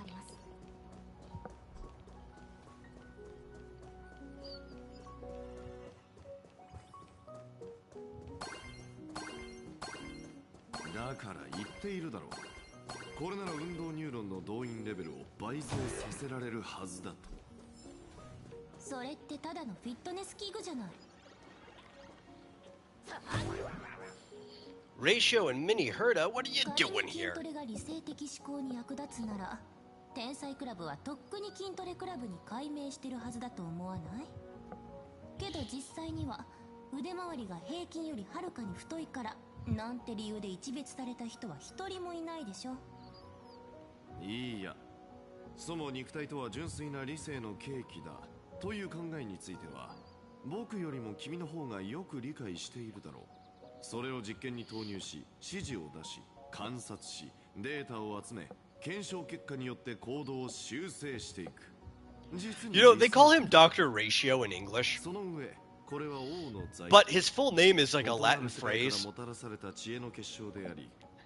So I'm pretty sure his name should be pronounced Ratio. ねえマスター、あなたの頭はなかなか悪くなかったと思うけど、どうしてそこまで筋トレにこだわる？ Right, because his name is Veritas Ratio. はあ？ But in English they just say Veritas Ratio. 実験室にこもるばかりではいずれ身を滅ぼす。その時になって後悔すればいい。そっくりそのまま返してあげる。それはどうも。あの二人は？キャスター。その正体は天才クラブ会員番号83の大魔女であり、その実力は桁外れと言っていい。大魔女？あの小さな女の子が？自身が賢いと認めた相手でなければ、たとえ自分のマスターであろうと切り捨てる。They're doing a little bit of what you call crosstalk comedy, or back and forth comedy.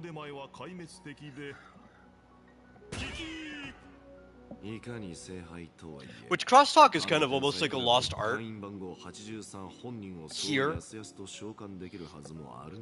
Though we used to have tons of like really famous crosstalk comedians, like Abbott Costello.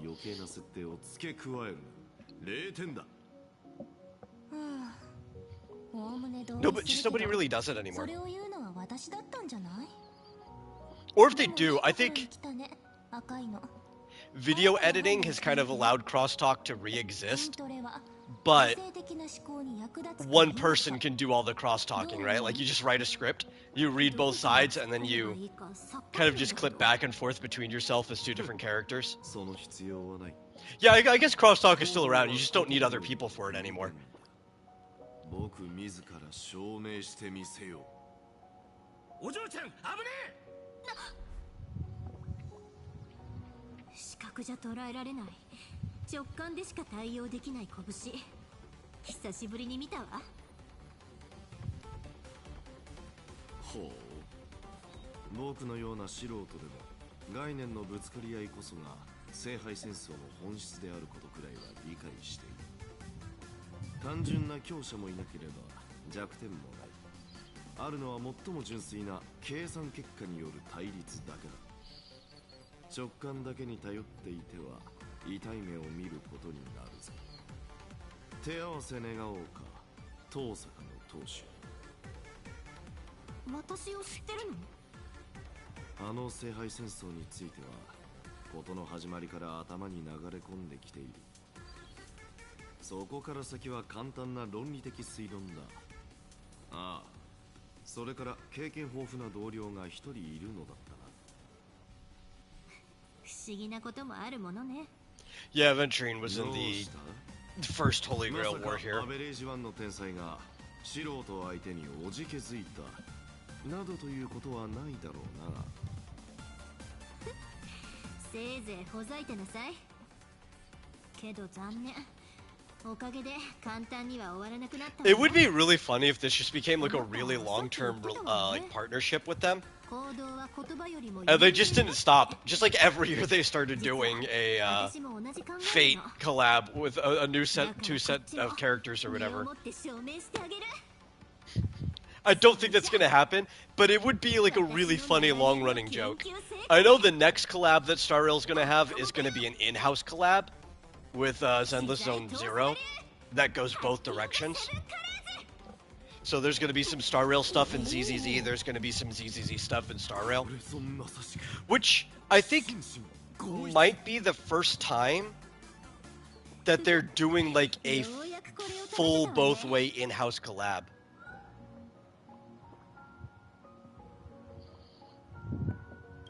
Because I think Genshin in Honkai Impact 3rd was one way. I mean, the characters only went one way for sure. And Star Rail in Honkai Impact 3rd was also only one way. Sparkle and Sampo showed up there, but only Sparkle was playable. And that's it.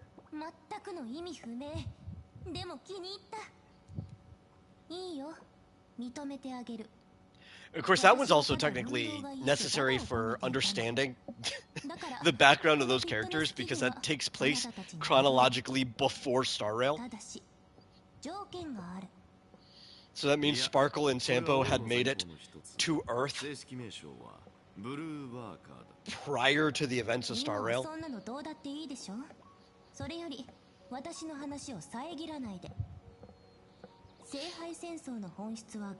I am kind of excited to see who they're going to bring in, though, for the ZZZ collab. I've heard some rumors, but I don't think any of them are trustworthy yet. I'm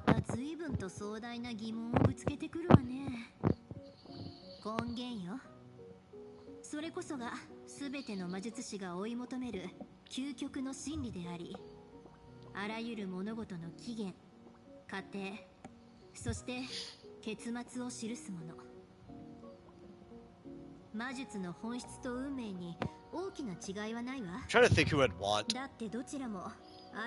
Like, one of the rumors I've heard is that the Shark Girl, Ellen Jo, might be one of them. Which would make sense, she was the very first banner, and a lot of people like Ellen.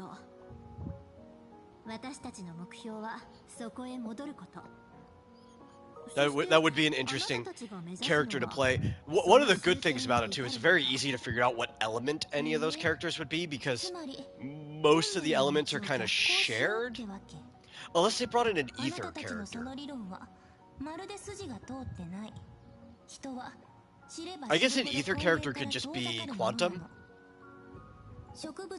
I guess that would kind of work. Because they both kind of do like a corruption thing, so yeah. No, that's not that hard. You just make ether characters quantum.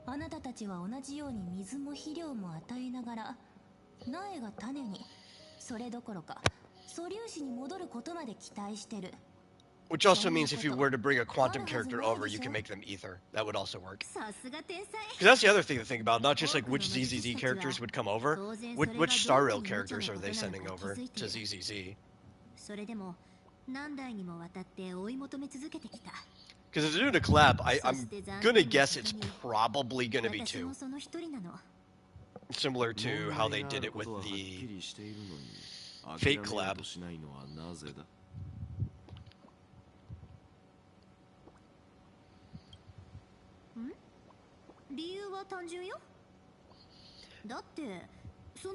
They wouldn't do it because they don't, they don't do 4 stars anymore. But they should bring in 3 characters. They should bring in 2 S ranks and an A rank. And have an actual pullable 4-star on the banner.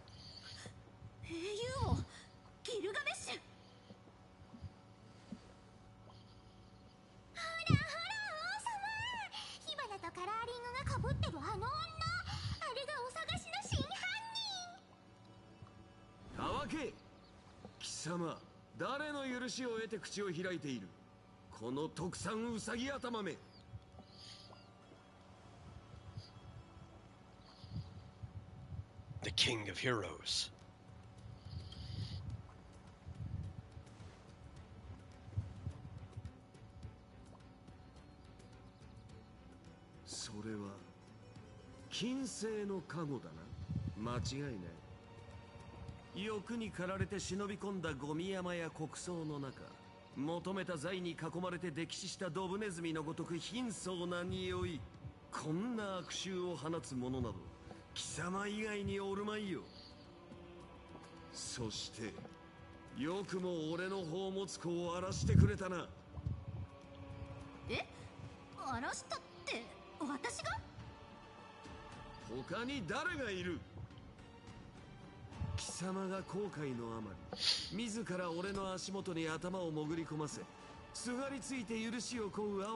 I think the crazier part too would be like, how would you do a Star Rail ZZZ collab? I'm trying to think of that.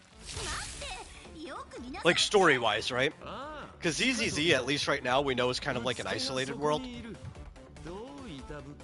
But not in the way that Genshin is, where there's like a barrier firmament around it.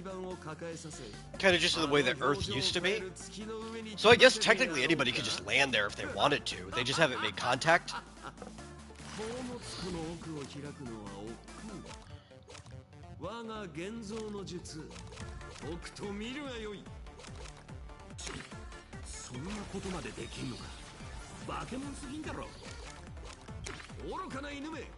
But like from a story perspective, who would be the best one to send, right?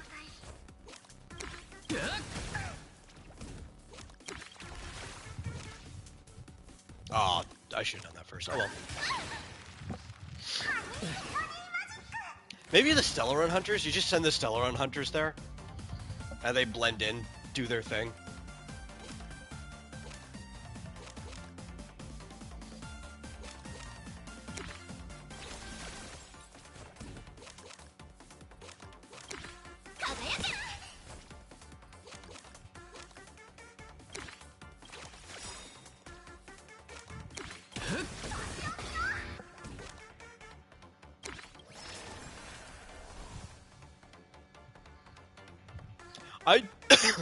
Oh, sorry.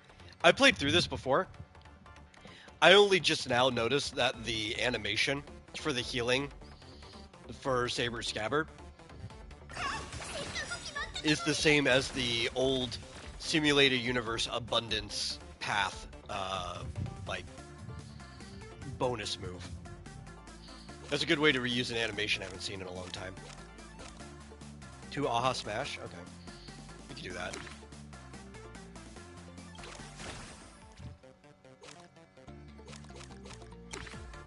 えるだけじゃない、感じるんだ。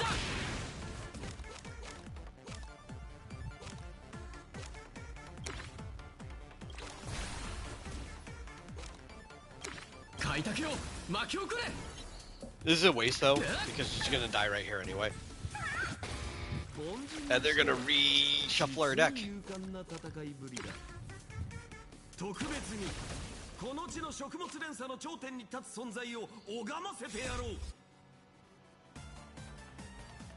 みんなステージに注目だ。 Discover that the Emblem add-on does not work in the most recent version of Blender. Oh, that's unfortunate. I'm sure somebody will probably get it working. Eventually, right? Aww.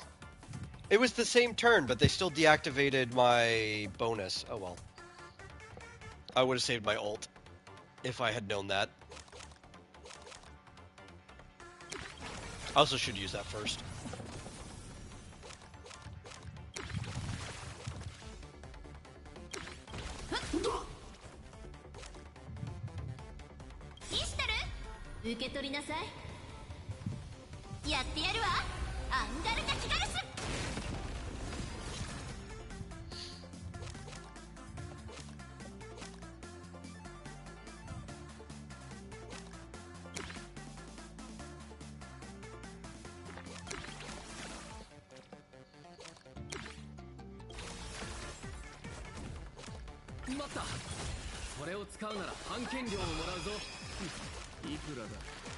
What's this? Draw one card? Yes, give me a card.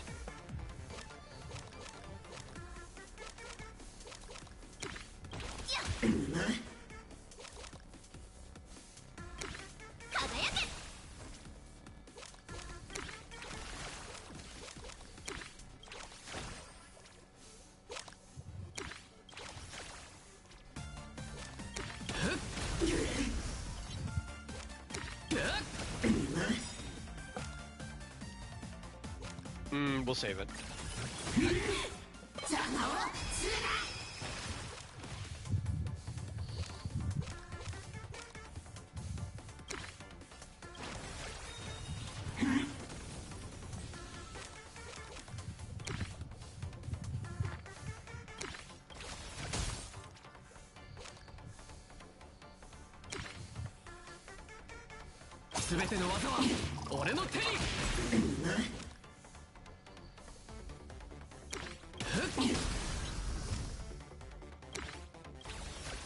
In fact, actually, I think we could probably just kill him right here, because he's taking a lot of bonus damage.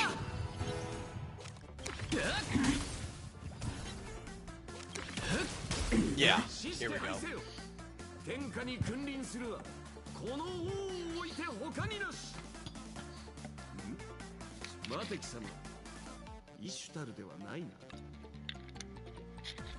He's really easy here, because obviously nothing can be too difficult. For this little story mode. There are harder versions of the bosses in this story that you can fight after the main story is done. And those become like solving a puzzle. Oh wow, gameplay, and it's gone. Oh, you just missed it, you know? Like, actually, that took us like a whole few minutes to do. There's actually quite a bit of gameplay in here, but they're sandwiched in between cutscenes.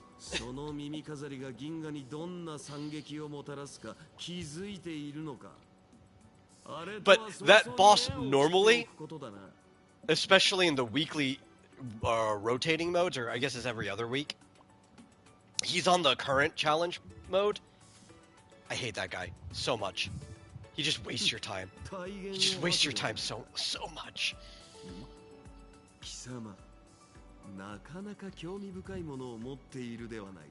And it's because he really wants you to use a very specific type of character mechanically. But the problem is, like, the way the team is built right now, that path is not very good. It's still missing like a few characters. One of them about to come out next patch. it's just frustrating. It's like no matter what you do, unless you wailed and put a bunch of money into it, it's going to take like 6 cycles to beat him. It's like, why are you wasting my time? But it was kind of fun there. Especially because toughness bar doesn't exist in the Fate gameplay, so he can't just lock his toughness bar and stall. 君はどうする? そんなの簡単 I've noticed, and I don't know who did this first, where it started from. I guess maybe Final Fantasy, but that was a while back. Like the break bar was in 13, right? Recently, I don't know who's been doing it. But every turn-based RPG that's come out has been like doing the break bar thing in some way or form.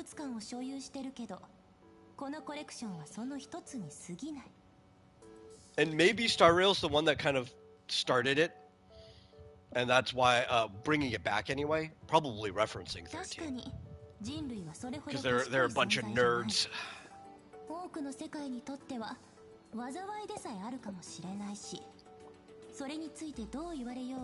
But like everything's been using the break bar.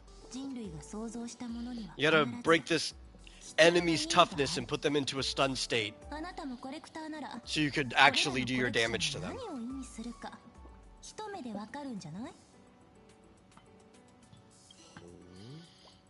Octopath even kind of has that, except instead of a bar, it's like a certain number of hits. But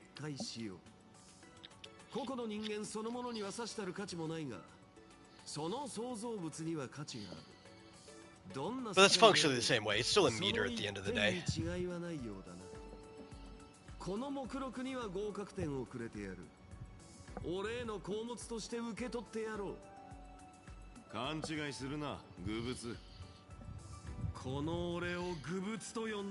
And it's not every RPG, but it's a lot of the big ones. I guess it's just like the meta right now.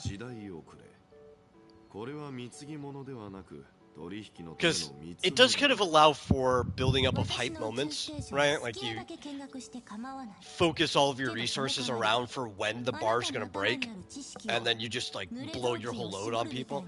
And a lot of people like big number and hype moments, so that's probably one of the reasons why people go with that. これが我々の提示する条件。全銀河で最も先進的な知恵の結晶であり、大抵の人間では一生費やしたところで見ることすら叶わない代物だぞ。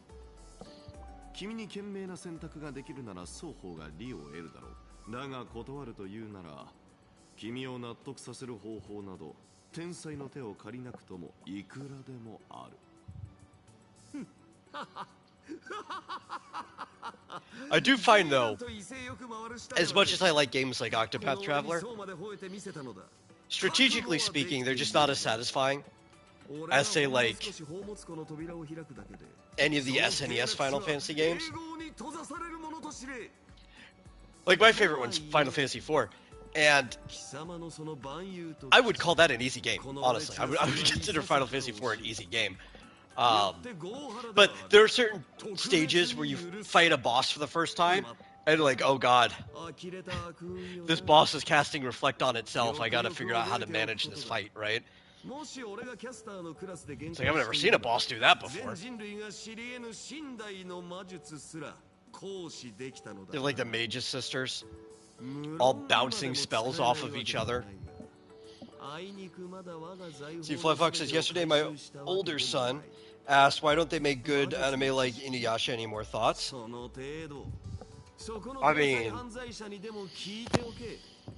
same creators, Inuyasha has one running right now called Mao that's really good. I think they still do. You know? Mao's actually, compared to her other stuff, very much like Inuyasha. It's a dark fantasy.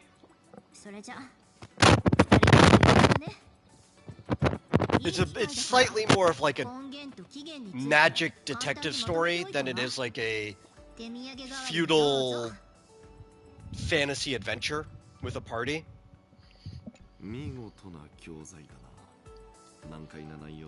So it's kind of like halfway between Inuyasha and Circle of Reincarnation, but it's more serious, comparatively speaking.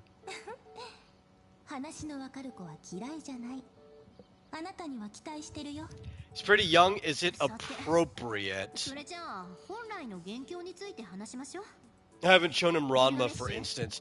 It's not inappropriate in the way that Ranmas are. Like, you know, there's not, like, with Ranma 1/2, titties flying around or anything like that, right? It's a little dark. I would say it's a little darker than Inuyasha, but it's not, like, sexually explicit.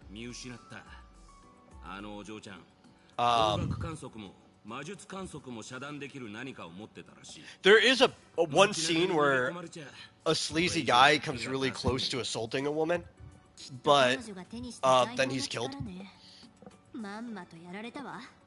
And it's also implied that he had already assaulted a woman, but that was off scene. Like, you never actually see that. It basically happened in between the time that the audience catches up with him or whatever. But I think that's the worst that happens in it so far. Other than that, it's mostly just violence. Are you showing your 6-year-old Inuyasha? Yeah, Inuyasha.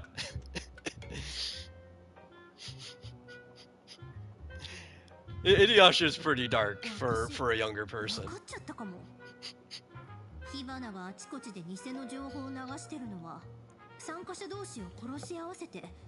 And there's like mild nudity, but also Inuyasha doesn't have like nipples or anything either.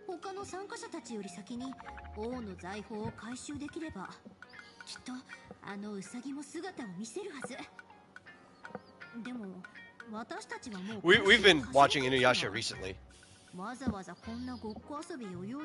It's one of those things. It's like we've ran out of stuff we're catching up on, so it's like, okay, let's finish our watch through of Inuyasha or progress it. I think we're on episode, oh god, maybe like 140 something out of the 190.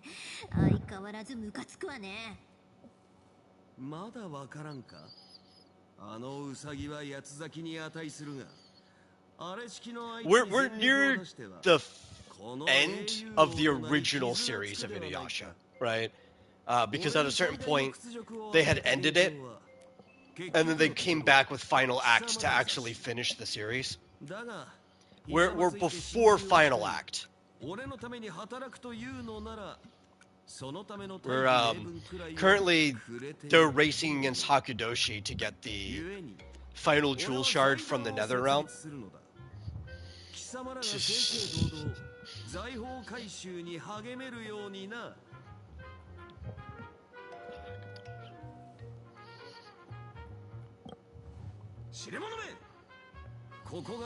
But I think, like, if Inuyasha is the standard, there are still several good series like that being made regularly.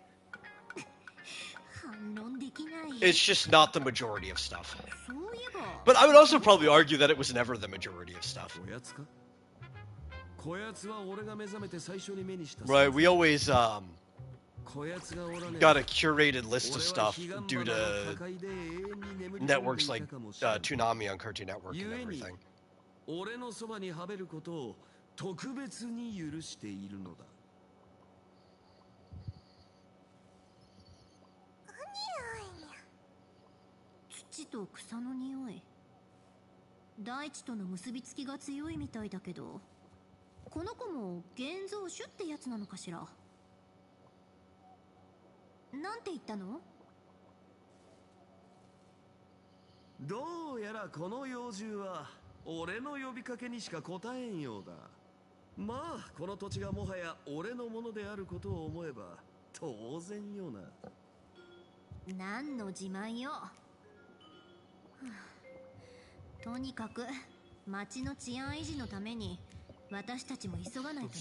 The only appropriate anime for 6-year-olds that Fizz can name are Pokemon and Doraemon. Oh, there's also Chikawa. Chikawa's pretty appropriate. そんなこと聞いてないでしょ。ああ、もう見てるだけでイライラさせられる。 Yeah, and Hello Kitty. Any of the Sanrio friends? Yeah. 千葉さんはともかく探偵さんまでいない。 Chikawa's really popular right now. 情報提供を依頼したかった And I think like you can watch Chikawa's all webisodes maybe? I don't know, but you can pretty much watch all of it online. I don't know legally or not, but you can watch it online. 好きなだけ持て。次はもっと早く懇願の言葉を口にするがいい。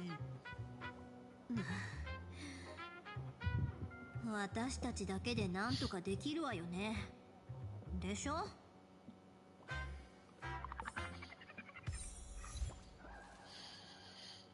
Like if you're not familiar with Chikawa, it's kind of like a new generational. It's mostly popular through its merchandise. Bunch of little chibi characters. In some ways, it's also like a Hamtaro type series. But it's actually just like a bunch of little kids that are animals that go on like mini adventures together. And you see a bunch of the same cast over and over again. そもそも彼女がどうやって宝物庫をこじ開けたのか気にならないわけ？くだらん。俺の目は過去も未来も見通すもの。そのようなこと当然知って。どうもこやつはその話に興味がありそうだ。であればことさら俺が拒む理由もなかろう。あなた。 If I had to take a recent one that I thought was really fun, slice of life that I think is appropriate for most ages, was City. I really like City. Which, because it's hard to find, they literally titled the adaptation City the Animation. Because if it was just City, good luck looking for it.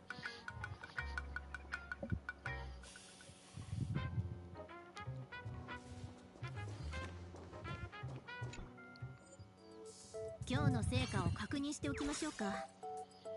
まずはキャスターたちから無事に全く簡素な試練ブルーワーカーを一つ回収できたわね。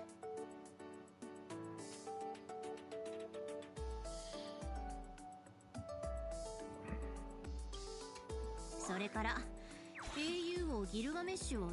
Which, if you didn't know, City's actually in the same world as Nijiju. Same creator. 王に足を使わせるなど不遜の極みよな。ひとまずこの情報はくれてやるが、そう簡単に俺の全力を拝めるとは思わないことだ。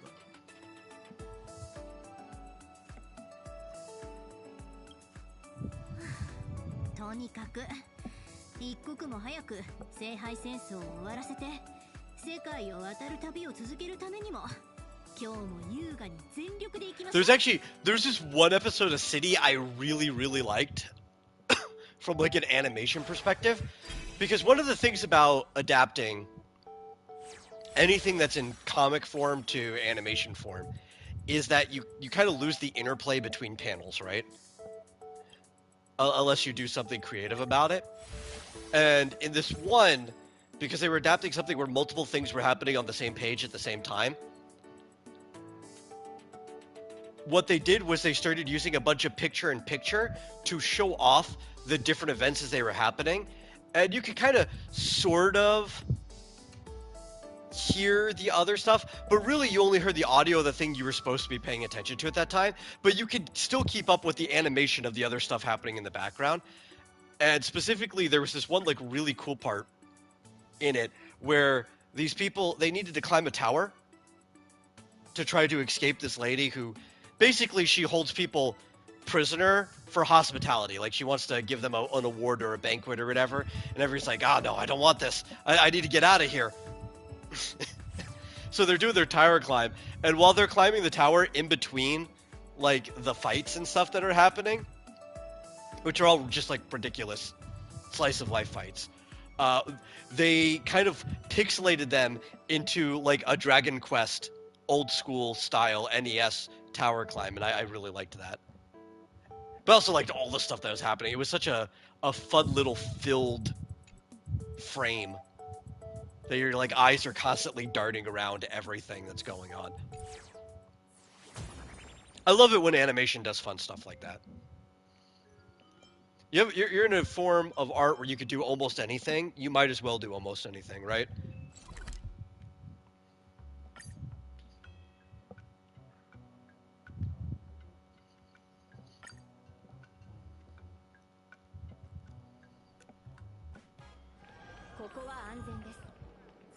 Your only restrictions are what can fit in the screen and the time that you have.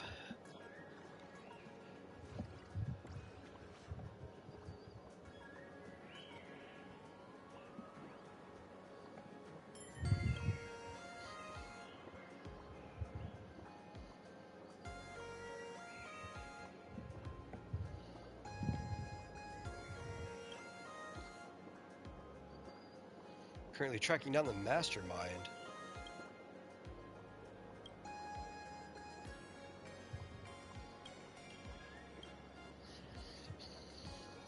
Jeopard, why are you even here?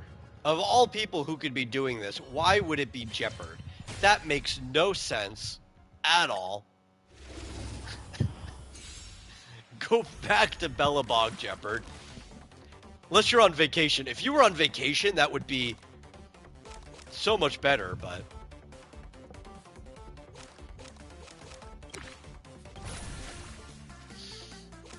You don't need to be tracking people down up here.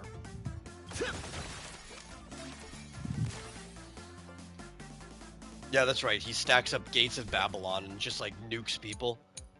Gilgamesh is fun. Okay, I need to put you on you.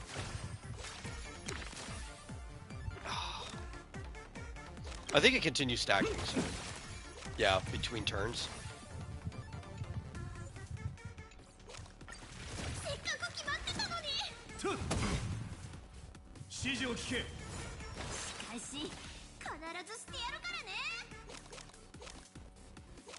What else we got? Bonus damage? Yeah.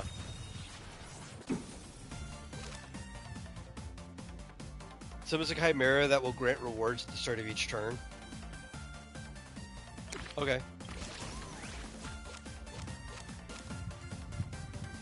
Gain 1 magical energy. Yeah. I like that. What's this? Wanted poster. Damage taken increased by... Yeah. Get rid of you.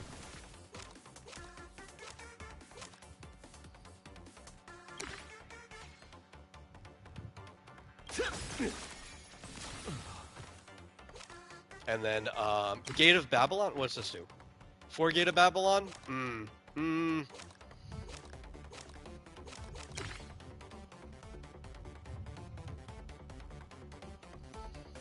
Yeah, whatever. Oh, do I not have Gilgamesh's voice turned on? I need to go check that. Because I think his should still be doing his laughs and stuff here. I might have forgot to turn it on.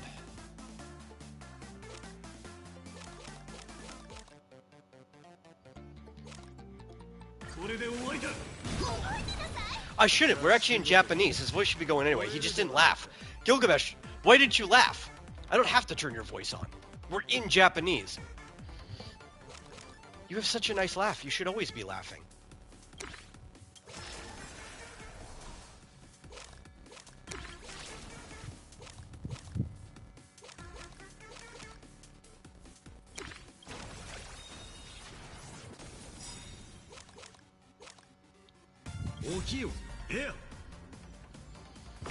Enuma! Elisha!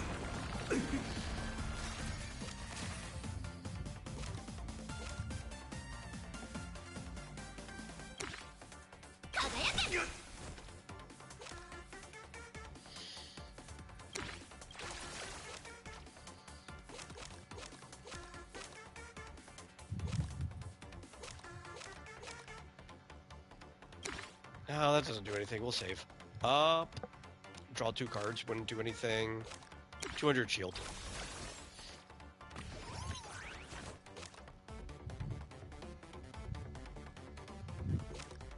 恐れることはない。指示を聞け。 God, get your wanted poster out of here.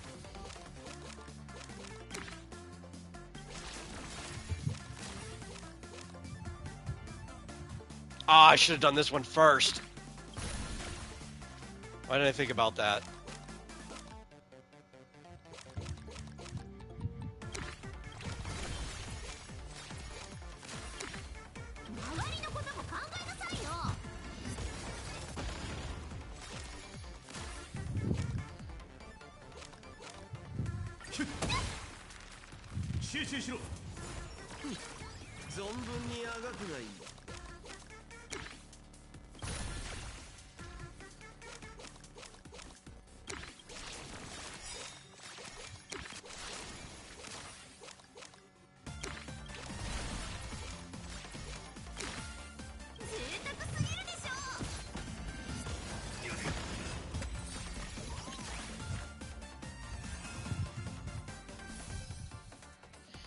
I think there's an achievement that you get for doing, which I don't think I had enough. I think you need to get 10, maybe. But for having so many stacks on Gates of Babylon, and it's literally just his laugh. It's just the whole achievement.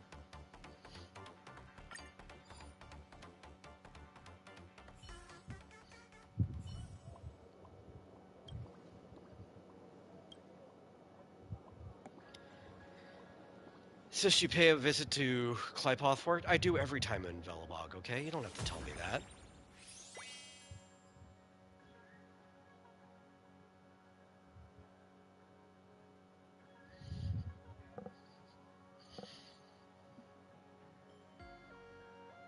Let's see, gruesome joke about how chainmail bikinis don't protect anything. Probably is. I probably mean isn't and not Iran. Anyone out there who would laugh at that except for you? I mean, you probably get a couple chuckles, but I don't think it's a very original joke. But I think most of the places I've seen it have only been on the web. I don't think I've seen it in any like official publication or show or anything like that.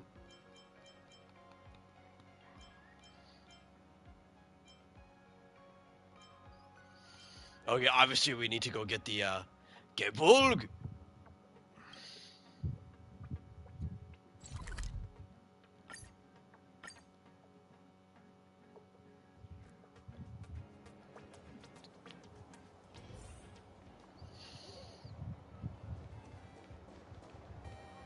Done? You're also out here? Why are so many people from Belobog here? I get it. Where have I seen a chainmail bikini joke before?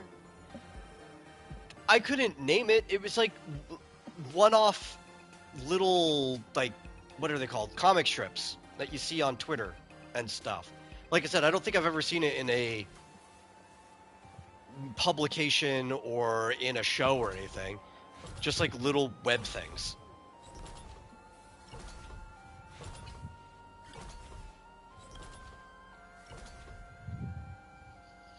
And I've also seen it go both ways, where like the chainmail bikini doesn't offer any protection, or where, you know, they're making fun of the fact that for some reason the chainmail bikini is like the best armor in whatever game or thing that you're in. On the web, there's tons of chainmail bikini jokes.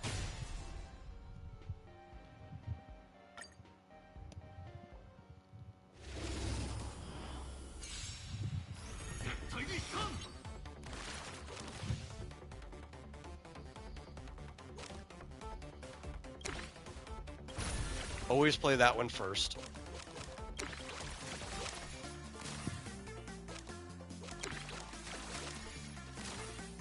Oh yeah, definitely reduces damage. Let's just say I have a uniquely gory take on the joke. Probably. I wouldn't doubt that.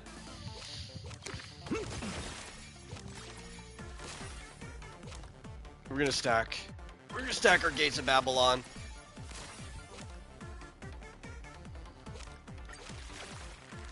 This is gonna hurt. Oh god, that hurt a lot, yeah. Let's see, we need you.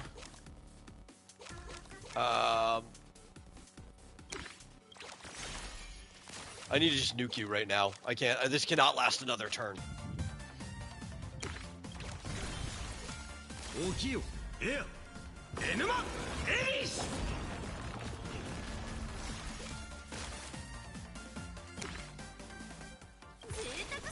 There we go. It's just ha ha ha ha ha ha ha ha ha ha ha.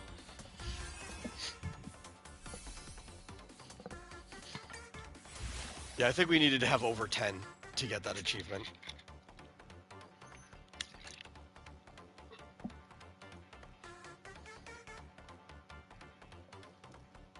I actually don't know which one I would want to replace for that. That's a pretty good one.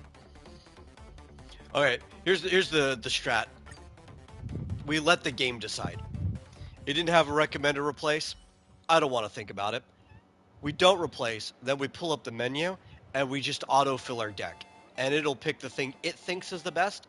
May not actually be the best. Guarantee you there's like a meta solution to all this stuff. I don't care though. I'm not thinking that hard.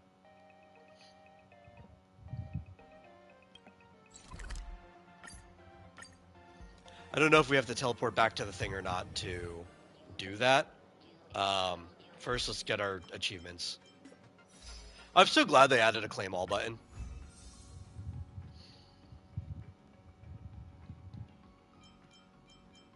Yeah, I think this is probably one of my favorite achievements in the game right now. Just because of the name. That's it. Nothing else.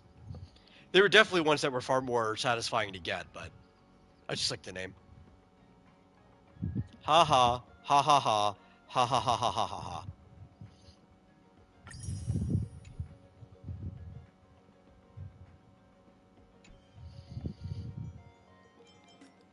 Then we got to go here for the event details. Which, okay, yeah, I'm going to have to teleport back anyway. I figured you can only access this from here. I'll just line up.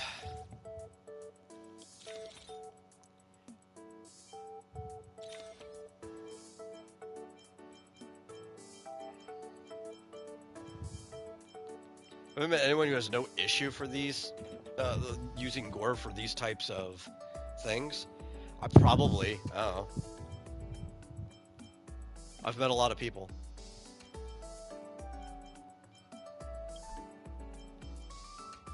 Okay, we hit smart plan.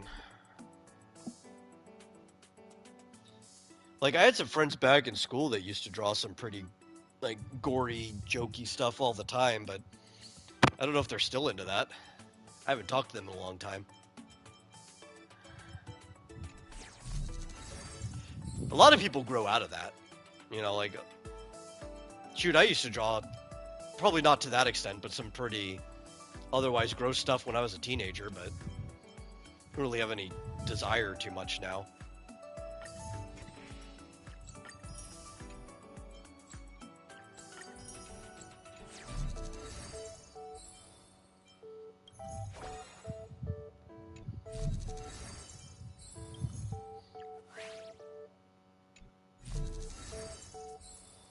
Permanent rewards.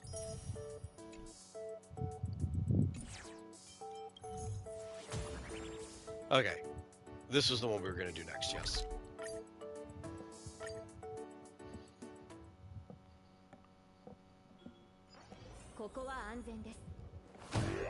Oh, these guys. These guys are currently also on the endgame rotation, as they like to call it. I don't like calling it endgame, though. Like, I guess it's endgame because it's the only thing to do between story and stuff. It's like what you do after the story's done, but is there really an end game in a game that never ends? Like, it just feels like a very inappropriate name, but it's what everybody calls it, so.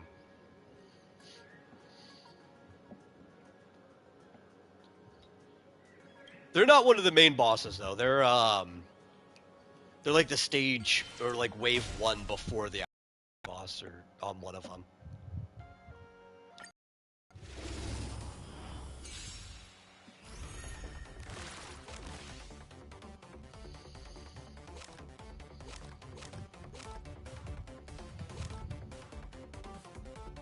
Let's see. Oh, okay. So if we do that once, Yeah, that makes sense.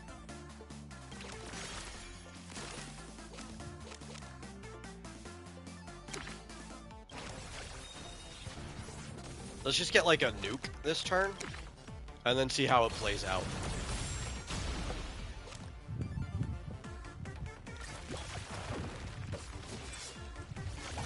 Oh, we've got a debuff now. I don't like that.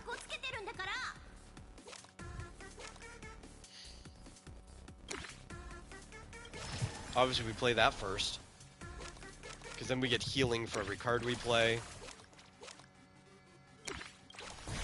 4 Gates of Babylon.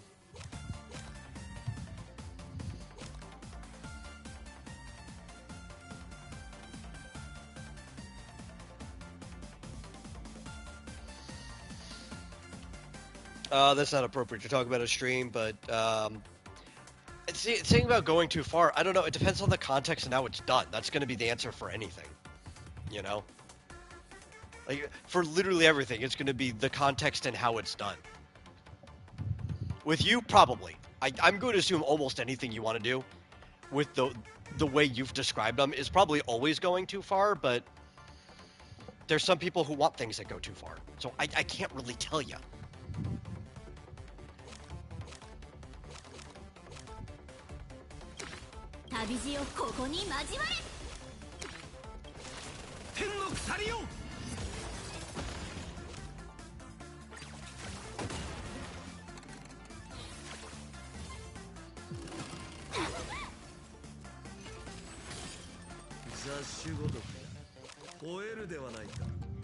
This one first, yes. Then Chimera. Destroy on play. Gate of Babylon.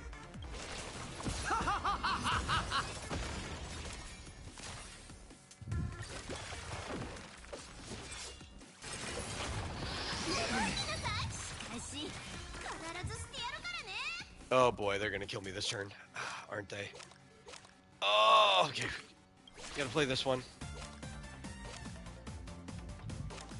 There's 3 of these.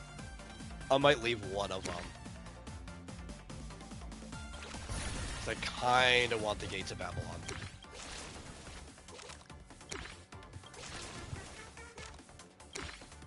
Because then we get rid of one guy, and that's less damage we take. In fact, I think that guy was the bulk of the damage we take.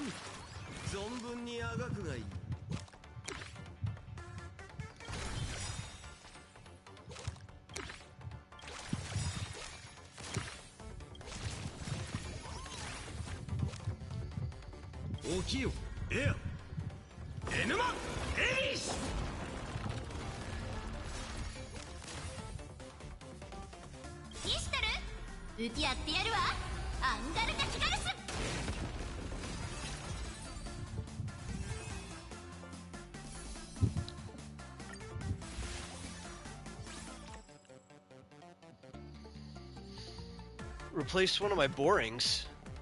Generate 1 Gate of Babylon and randomly generate 1 prototype card. Oh yeah, definitely. Definitely, that's way better than a boring. Way better than a boring.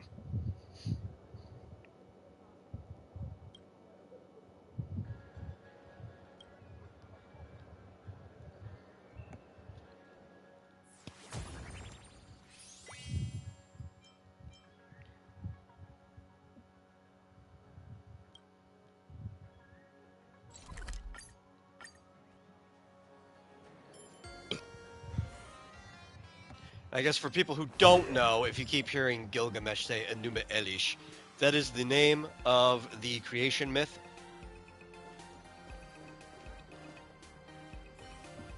That is at like the beginning of the Epic of Gilgamesh. It's also the name of like his treasure that he uses.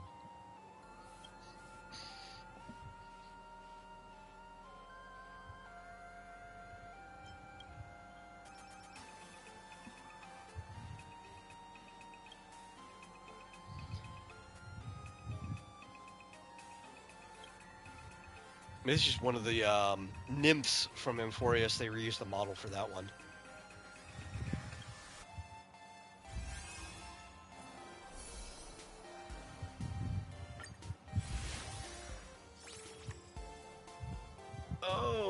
That's also probably a good one. So I'm just gonna let the game decide. I don't care. Let me go back here again. It's kind of silly. This is the only way we can access this menu is by teleporting all the way back over here, when basically nothing else about the game does that anymore, except maybe Divergent Universe. But Divergent Universe doesn't have you running around the rest of the game.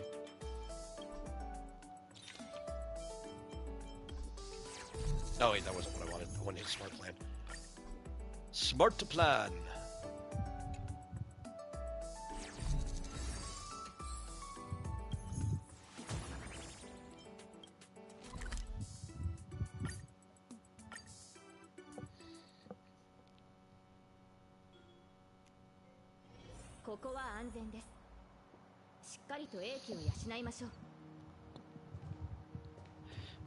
Okay, more Amphoria stuff. You know, I don't mind this enemy. This enemy's fine. I did not like the Amphorius, or like the, what's it called, the Apocalyptic Shadow version of the Judge, which is just made up of these three enemies all put together. Because he would split into a team of them. That just felt like it was wasting your time. It wasn't very fun. Normally I like fighting the Judge. When they added that stage, it just felt like it was wasting our time for no reason. And I think because you have to blame the Zero Cyclers, right? There's so many people who manage to get things done so quickly that they feel like they have to add mechanics that intentionally waste your time. Right, that almost take like a set amount of time, so it doesn't matter how fast you do things. The hell is this thing supposed to be? Oh, it's basilisk-like thing, sort of. What, can't tell if it's a snake or a bird? Yes. That's the answer. It's yes. And then the other thing's kind of like a cockatrice, and then there's like a wolf with big lips. They're the kind of like corrupted enemies from the end of Amphorius, where everything was going to shit.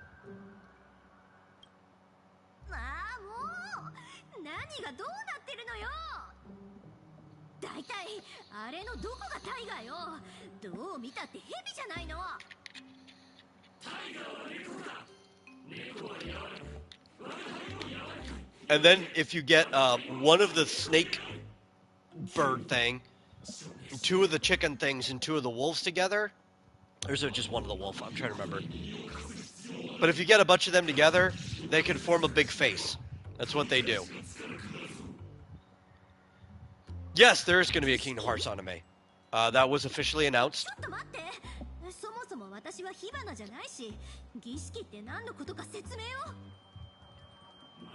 Unfortunately, right before the original voice of Kairi passed away. Although I don't think she's been voicing her for a bit anyway. But, you know, rest in peace, Hayden Panettiere.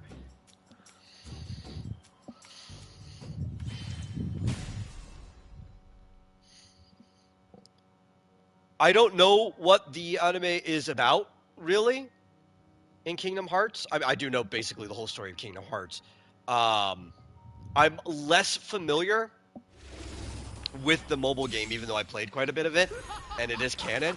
My brother believes, based on what he saw from it, though, he played like the whole thing, that it's going to be covering the second half of the story from the mobile game, which is smart, because if it's canon and a lot of people can't play it, they need to know that story for some way, right?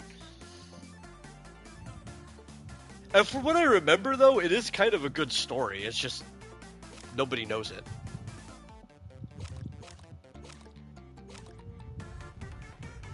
Ooh, that could be fun. Yeah, what if we... Gebolgu. And then we projector Gebolg again. There we go. And, this. We're gonna take a lot of damage though. I could have just nuked one of those things, but we'll be fine.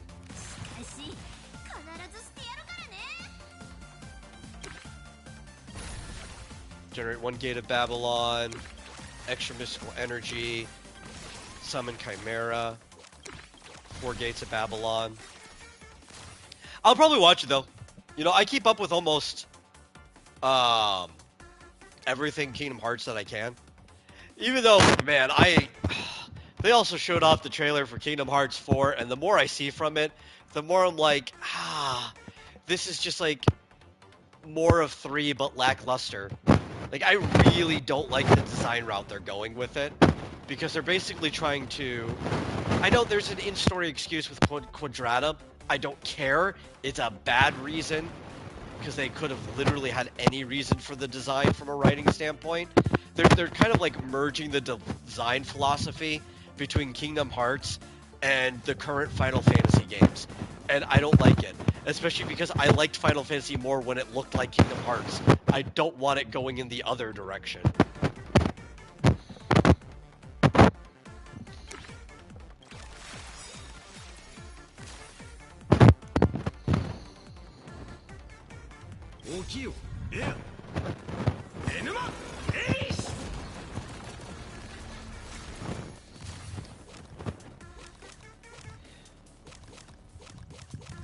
Let's see, do I want to use all 13 of these? I would get rid of some of the things I have to deal with. Okay. That is less damage I take, you know. The best way to mitigate damage is to just kill the things that want to hurt you. Okay, that guy's gonna do the counter stuff now.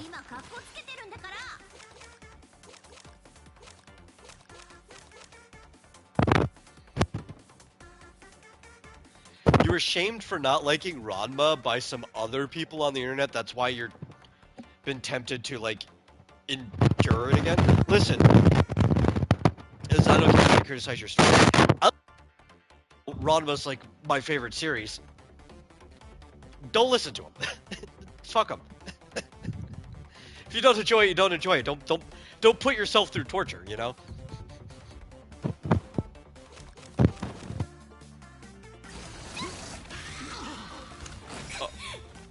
Oh my god, I hit the wrong button. I was not paying attention at all, and I hit triangle instead of X.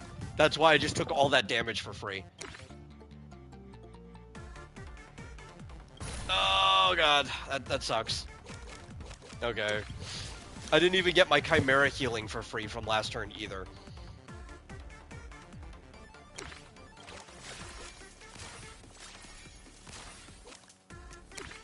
Yeah, give me the shield to Ajax.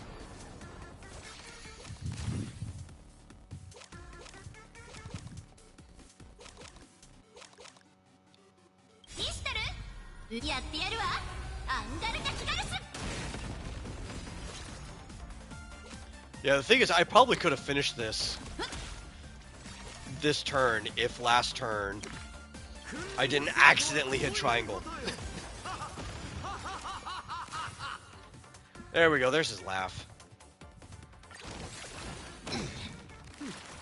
It's more precious than a baby's.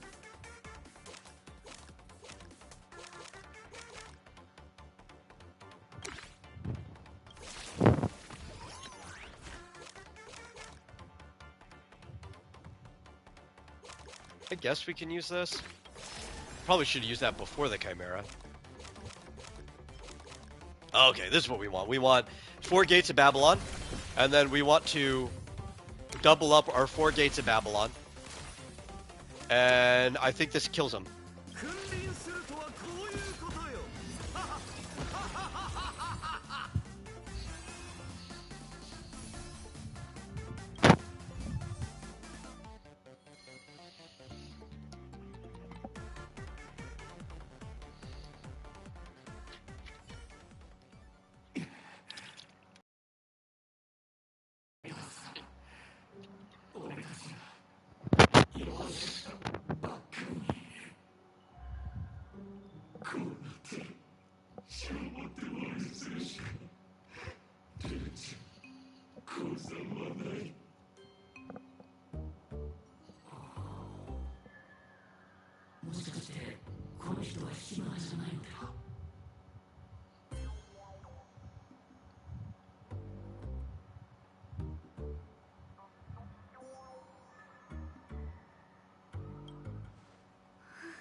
だから最初から人違いだって言ってたのに。さあ、 Why is it only stuff you're interested in stuff nobody's cared about? I don't know. If you consider maybe you're weird. I don't mean that as an insult.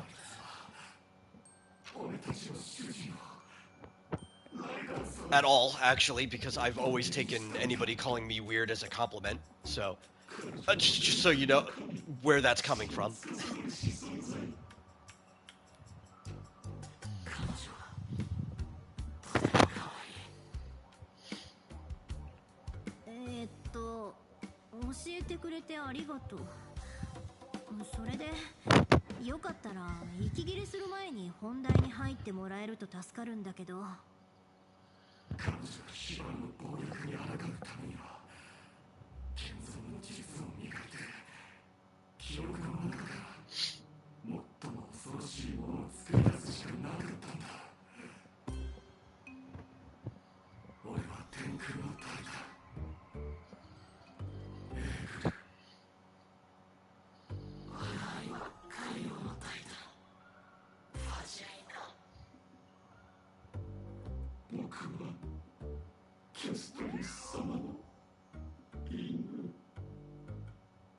That last one was kind of weird.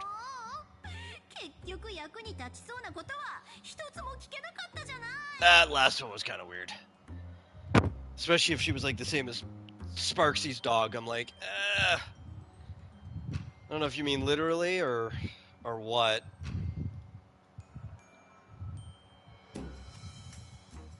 この雑種ども、純粋な現像生命体ではないな。こやつらの本質は。Gilgamesh, why do you know so much about remembrance? Or the paths or anything?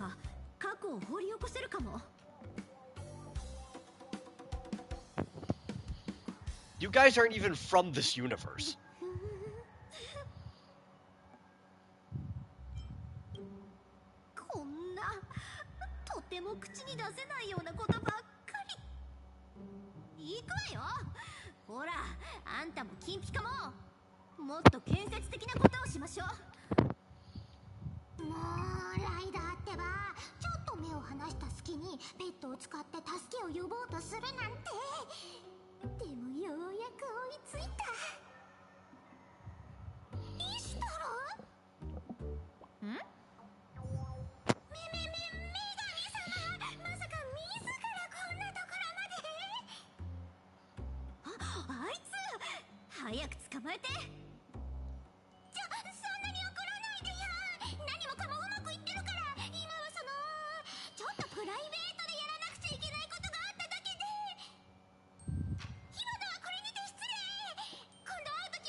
火花を取り逃がしはしたものの戦果は上々。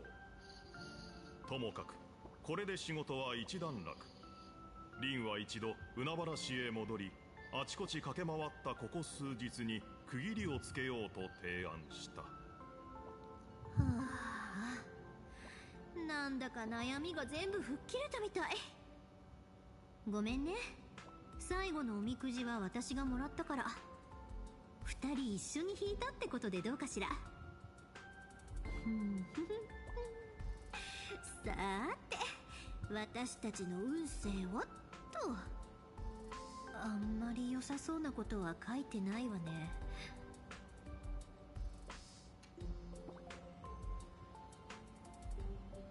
Look at the bright side, we've hit rock bottom, the only way is up. I like that one. このくじによれば、私たちの運命を左右する重要人物は全部で3人。1人はもう姿を見せてるわ。きっとあの金ピカのことでしょうね。そして残る2人はしかるべき時に現れる。I think like what was it? Each phase You play with a different member of the Fate team. So I think next phase is Archer and the last one Saber? Maybe?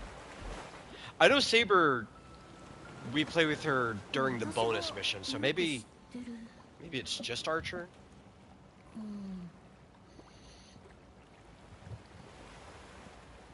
I don't remember how much is left of the main mission. I don't know if it was done in 3 phases or not.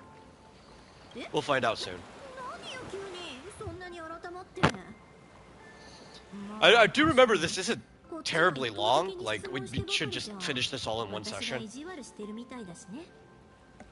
けど、私の過去についてちゃんと話そうとすると、あなたの話ほどじゃないけど時間がかかるわよ。覚悟はいい？あれはもうずっと昔のこと。In fact, realistically, it'd probably be done in time for me to actually get some work in. 撫でていたっていうより、頭を掴んでグリグリ回していたっていう方が正しいのかもしれないけど、お父様に頭を撫でられるのはそれが初めてだった。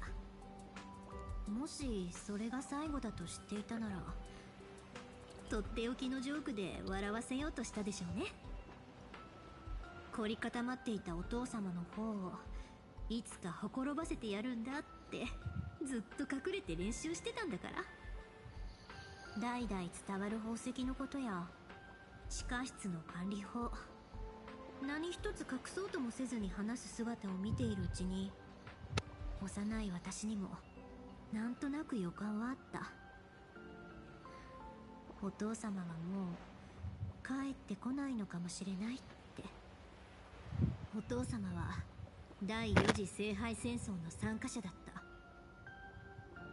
飛び抜けた天賦があったわけでもなく、祖父から選択の余地を与えられたにもかかわらず、鋼のような意志で魔術の道を行くことを選んだ。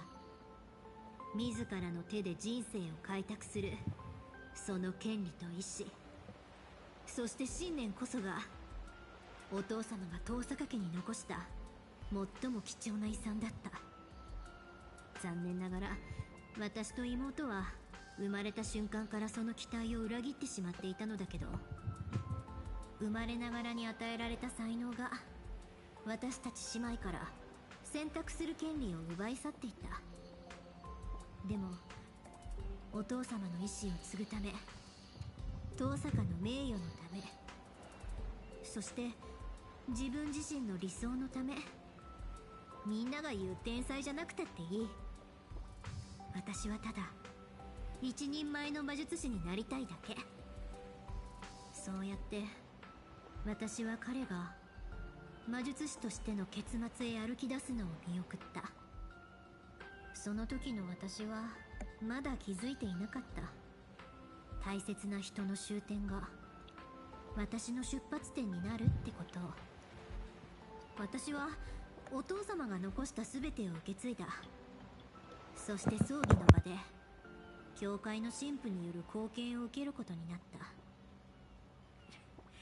た。あいつのことは許せないし、今も昔もエセ神父だと思ってるけど、もしあいつがいなかったら私の子供時代がもっと惨めなものになっていただろうってことは認めざるを得ない。あいつは後見人としての義務には忠実だったし、身を守る術も教わった。家財を売り払われて生活の負担は重かったけど、衣食住に困るようなことはなかったし、それだけで十分よ。誰もが憧れる Just got distracted. There's a huge pigeon 魔術師としての just on the back wall. 同級生たちはもちろん、 I don't think I normally see pigeons get that big. 一般人と深く関わるわけにはいかない。傍から見ると窮屈そうに映るかもしれないけれど、私にとってはそんなに大変なことじゃなかった。支払った対価の分、 Like, it's not outside of the realm of believability. It's like 悪いことじゃないと思う。 maybe 1 1/4 times size of a normal pigeon, but it's huge.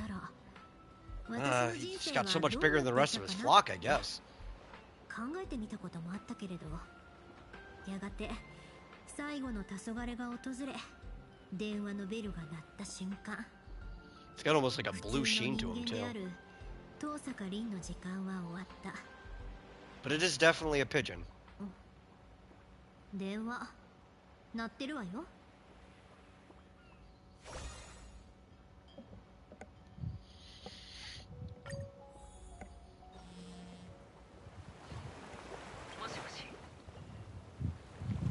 And he's gone. 私に用って口場さんが？聞き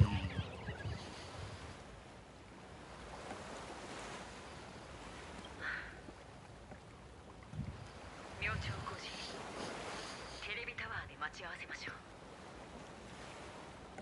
私たちの中に裏切り者がいる。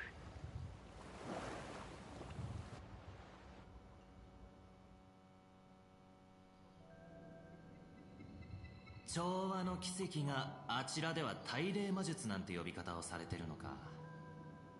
さすがに陰気すぎるだろう。花と毒素、蝶とが、あるいはもっと大きな違いがある。向こうでは濁音ってそんな設定なのか？オタクにはお似合いじゃないか、ワービックさん。僕はいたずらが好きなだけであって反社会的な存在になりたいわけじゃ One ないぞ。 week. Sunday's other personality. サンデーさんと体を共有してないのは珍しいんだろう。会いに行かなくていいのか？めったにない機会だろうに。やめておこう。彼は現月遊戯のことだけで手一杯だろうし、わざわざ邪魔をしに行くこともないさ。それに予感がするんだ。これから先、彼の方より何万倍もエキサイティングなとんでもない展開が待ち受けてるって予感が。というか君、もうすでに英雄王が限界してるっていうのに、なんで君もサーバントになれてるんだ？君たちの間に何かしらのつながりがあるようにも見えないけどな。そんなことはどうだっていいだろう、ワービックさん。聖杯戦争において重要なことはただ一つ。最後まで生き残ることだ。口場が本当に君の推理、あの小娘遠坂凛が真の黒幕だって推理を信じてくれるとでも？推理だとか嘘だとか、そんなことにこだわってどうする？重要なのは彼女がこちらの罠に連中を誘い込んでくれるかどうかだけだ。その時が来れば犯人を暴き出すのも財宝を独り占めするのも僕たちの思うがままさ。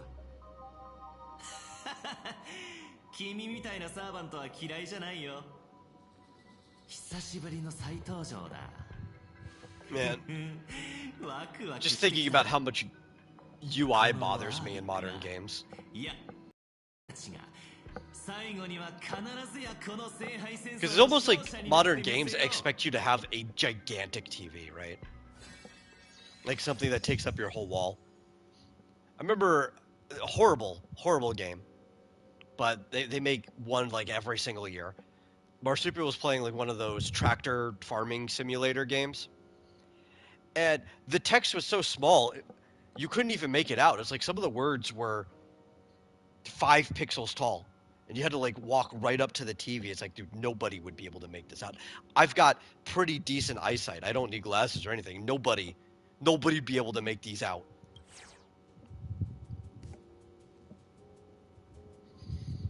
品津さんはこちらを裏切ったわ。じきに局長室で火花と接触するはずよ。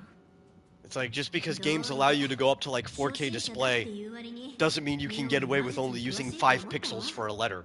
いつも口実を作って別行動しながら語り部を使ってこそこそこちらを監視していた。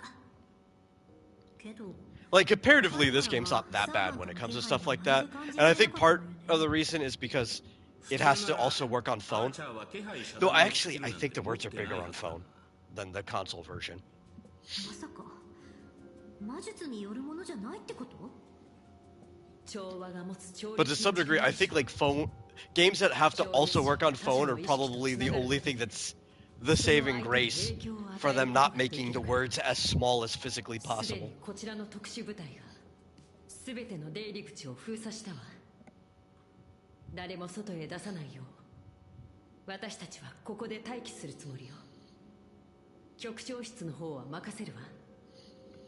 可能なら全員を無傷で確保したいところだけれど、抵抗に遭うようなら交戦もやむなしね。他に何か聞いておきたいことはある？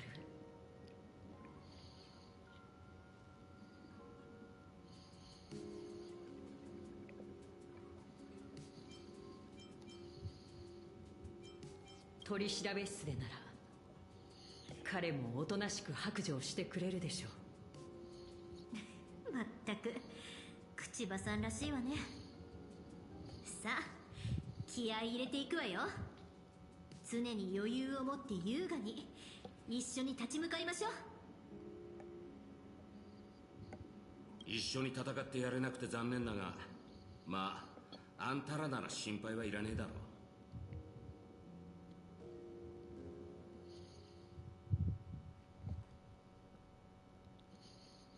バイタルは安定してる。まるで眠っているだけみたいね。これが調律の力なの。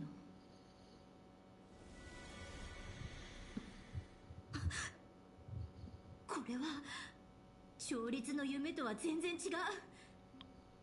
死の気配よ。どうか私のために振り返ってください。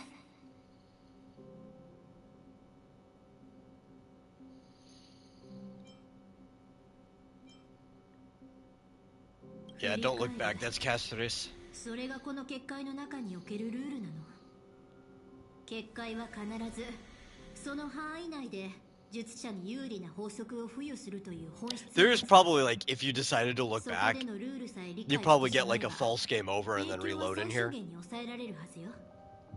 There's been a couple times in Star Rail where they've given you the opportunity to get like a false game over, which is technically, I guess, the only way you can really get a game over. Well, I guess you can die in battle, and then it'll send you back. This just doesn't usually happen in the story mode. さあ、それじゃ魔術で BGM を切り替えましょうか。リクエストは？ Let me cast a background music switching spell. That's pretty meta.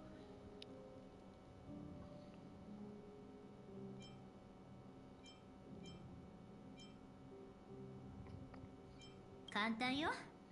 かつてとある偉人がこう言った。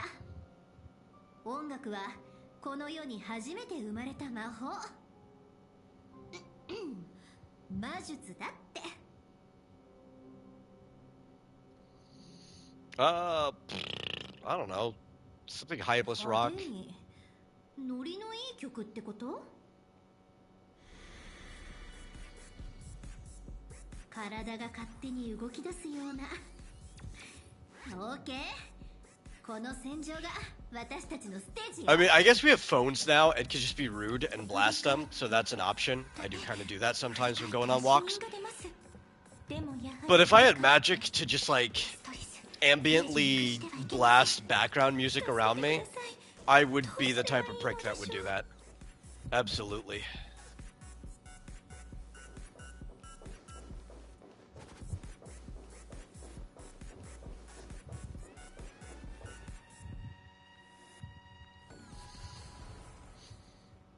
Hanano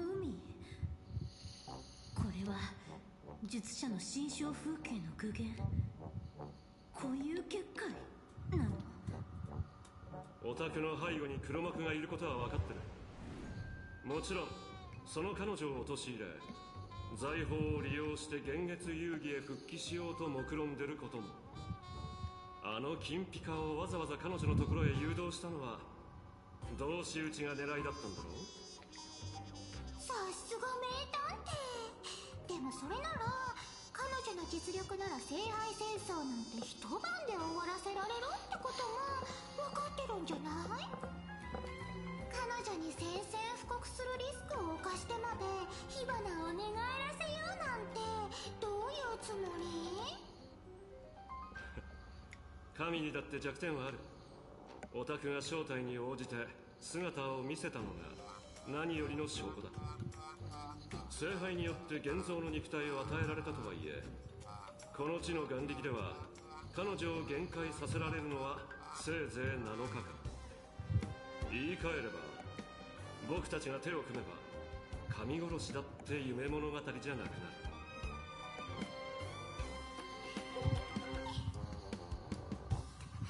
ダメダメ、まだ笑っちゃダメ、こらえないと。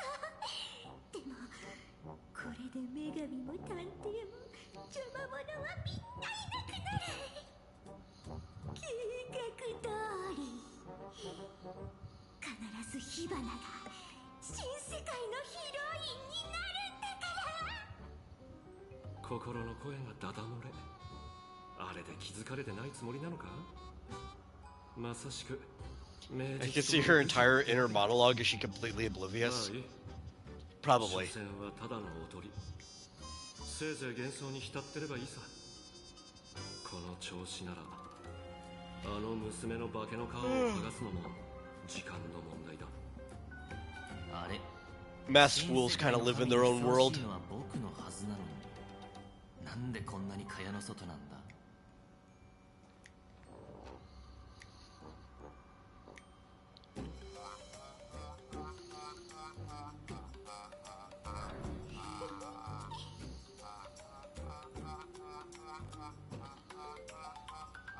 動かないで。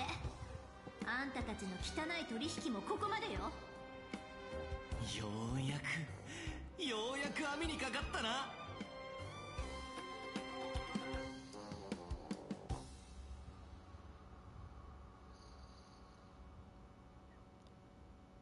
なんであんたまでそっち側なのよ。おっと、意外だったかな。悪い悪い、罠を仕掛けるって前もって知らせるべきだったか。さあ配信者のお嬢さん、オタクが裏切るつもりだった相手がそこにいる。連中を倒して僕たちに実力を証明してくれ。高みの見物を決め込むつもり？でも残念だね。それも火花にとっては想定内。ごめんね、名探偵ちゃん。君の計画はご破産。この聖杯戦争の勝者は火花ただ一人。君たちみたいな雑魚はライダーの固有結界で一網打尽にしてあげる。ほら、なんだレジーで。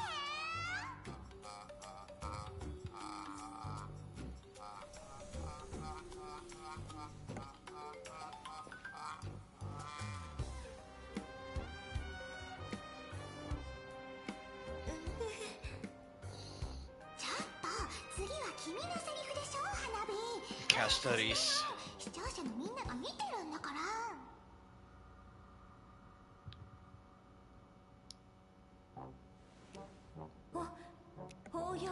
It is kind of interesting with the Holy Grail mechanic being able to summon heroes, because otherwise Casteress would be stuck inside as I've written. It's like her only way to experience the outside world.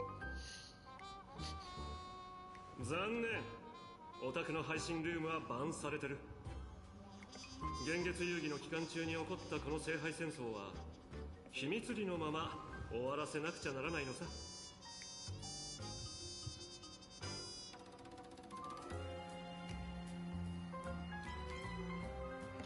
Casteress, blink if you've been kidnapped. ライダー、本当は戦いたくないんでしょ？だったら彼の言う通りにして。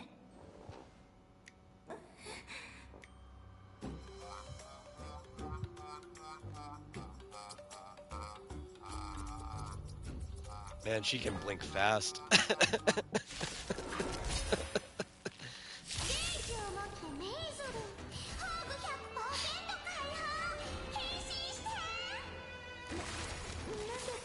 Oh, hey, we're fighting Pollux. Okay. 育成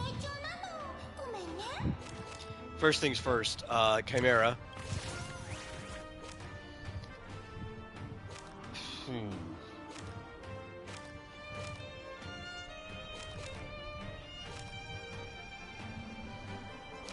That wouldn't be useful, I don't think. We don't get 2 chimeras, right?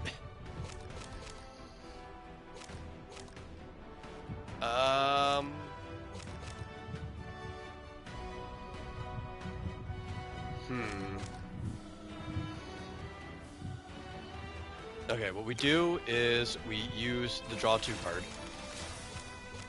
Yes, here we go. Then we get free magical energy, which then lets us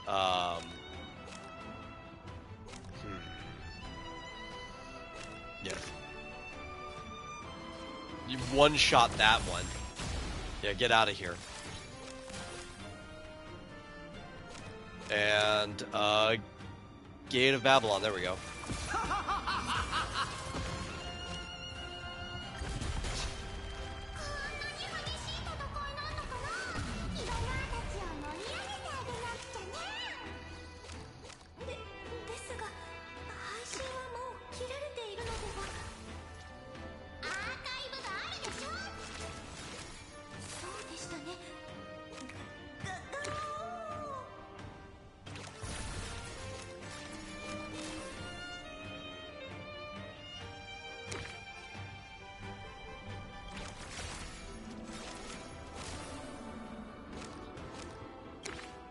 And then I think we're just gonna start stacking. I think that's our goal. We're just stack the Gates of Babylon. Is there a benefit to killing these side guys? Because it looks like they just revive again.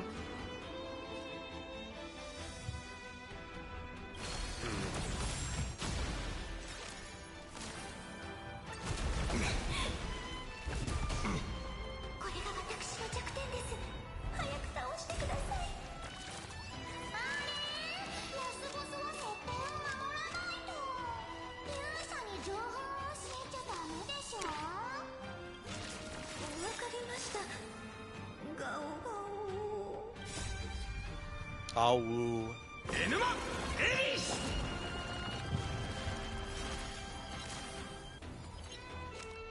Oh, it heals us for killing them. Okay, that's the benefit. That makes sense.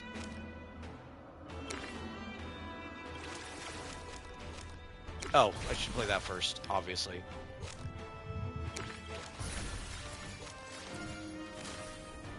"20 Gates of Babylon." That sounds pretty freaking good.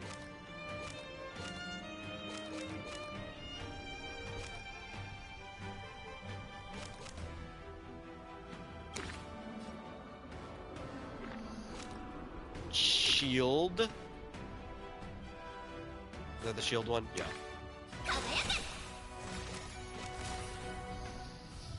We get 2. What do we want to do? Reduce damage. Sounds good. And then unleash 22 Gates of Babylon. Oh, wait, nope. You first.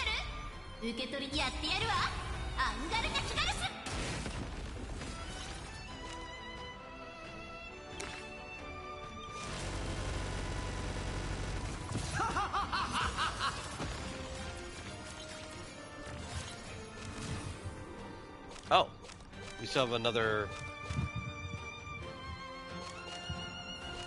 magic left. I don't think that's worth it though.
then we get 2 free ones.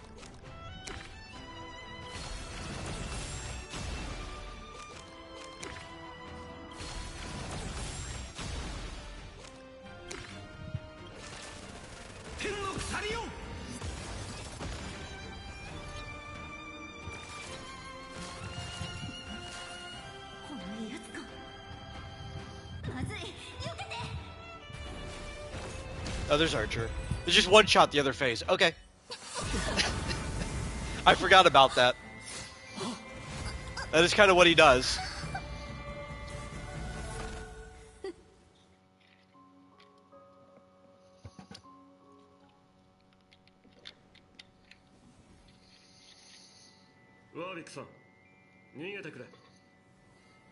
嘘だろ。僕たちの出番ってこれで終わりなのか？アーチャー、そこの探偵と SSA 陣もやっちゃって。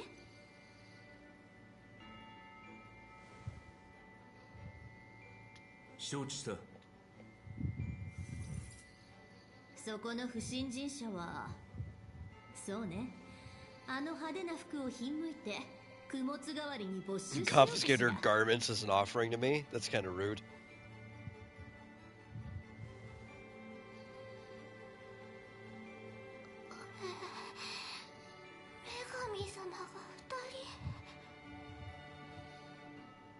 この聖杯戦争のアーチャー陣営はあなたたちってわけ？あら、ようやく気づいたの？あのウサギ娘をおとりにして財宝を根こそぎいただくつもりだったの。そのついでに何人かマスターを始末できれば万々歳ってところだったんだけど、思いがけない大物がかかったわね。Gilgamesh has some pretty big beef with you. 一体何者？なんで私の顔？それにどうしてアーチャーがそこにいるの？せっかくの贈り物のこと、もう忘れちゃった？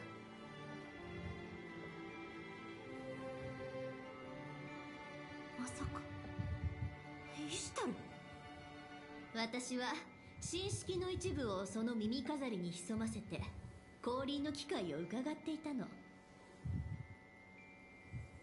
神話っていうのはつまり最古の虚構でしょ？神話の中でなら神は永遠に存在し続け、人々の願いに応え続けられる。この想像に満ちた世界にぴったりだと思わない？運命、アイオン。ここは見たこともない貴重なお宝で溢れ返ってる。特に優越や準備なんかまさにこの私のためにあるって感じよね。女神はね、望んだものは必ず手に入れるの。たとえこの世界に魔力がなくたって信仰を眼力に変換すれば神霊としての姿を維持することができる。そのための信仰をどうやって築き上げ、どんな風に銀河を征服しようか考えていたちょうどその時、偶然にもこの上ない信徒が目の前に現れたのよ。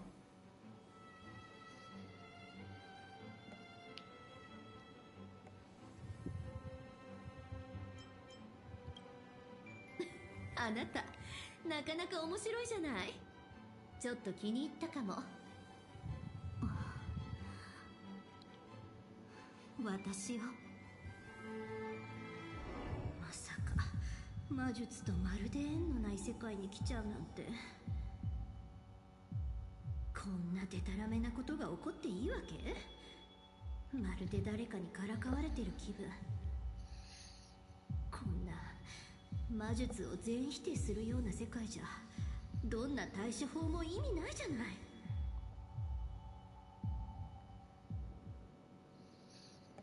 そう、あの瞬間追い詰められていたあなたのことよ。あの時あなたは無意識のうちにもっと強くもっと完璧でありたいと願った。そうすれば目の前の危機から逃げ切れるとでも思ってるみたいに。あなたのおかげで You know, I would say that Gilgamesh has a beef with Ishtar. Actually, it should be the other way around, right? Because he kind of deserved it. Right, like he and Enkidu go off into the forest. They go and kill the forest guardian Baba, and Ishtar's like, "You can't do that." And then they start fighting in the middle of like Uruk.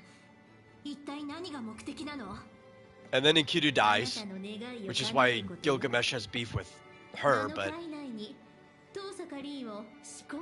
again, that's because he started it. Like, you can't really be mad that your friend dies in battle if you're the one who starts the fight. けど残念ね。準備か優越か、あるいは新たに遠坂の運命を切り開いてみるとか、そこのところまだ決めかねてるのよね。神になるだなんてそう簡単な話じゃないわよ。いえ、待って。じゃあつまりあの時屋上で私を襲撃したのはあの金ピカじゃなくあなただったってこと？今さら気づいたところでもう手遅れ。私の儀式はもうすでにこの二層楽園全体に及んでるの。その気になればいつだってこの地に満ちる眼力すべてを私のものにできる。さっさと聖杯を渡して、それでこの茶番はおしまいよ。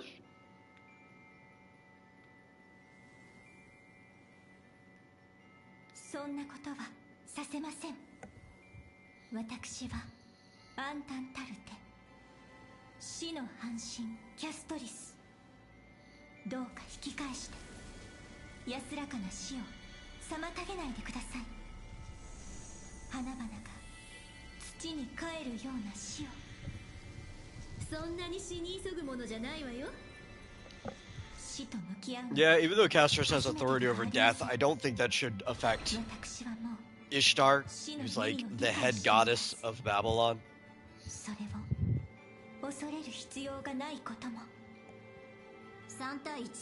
Like, in their beliefs, you could kill gods, but like I don't think you could just kill them by wielding the authority of death. I think you'd actually have to manually manage to kill them by hand.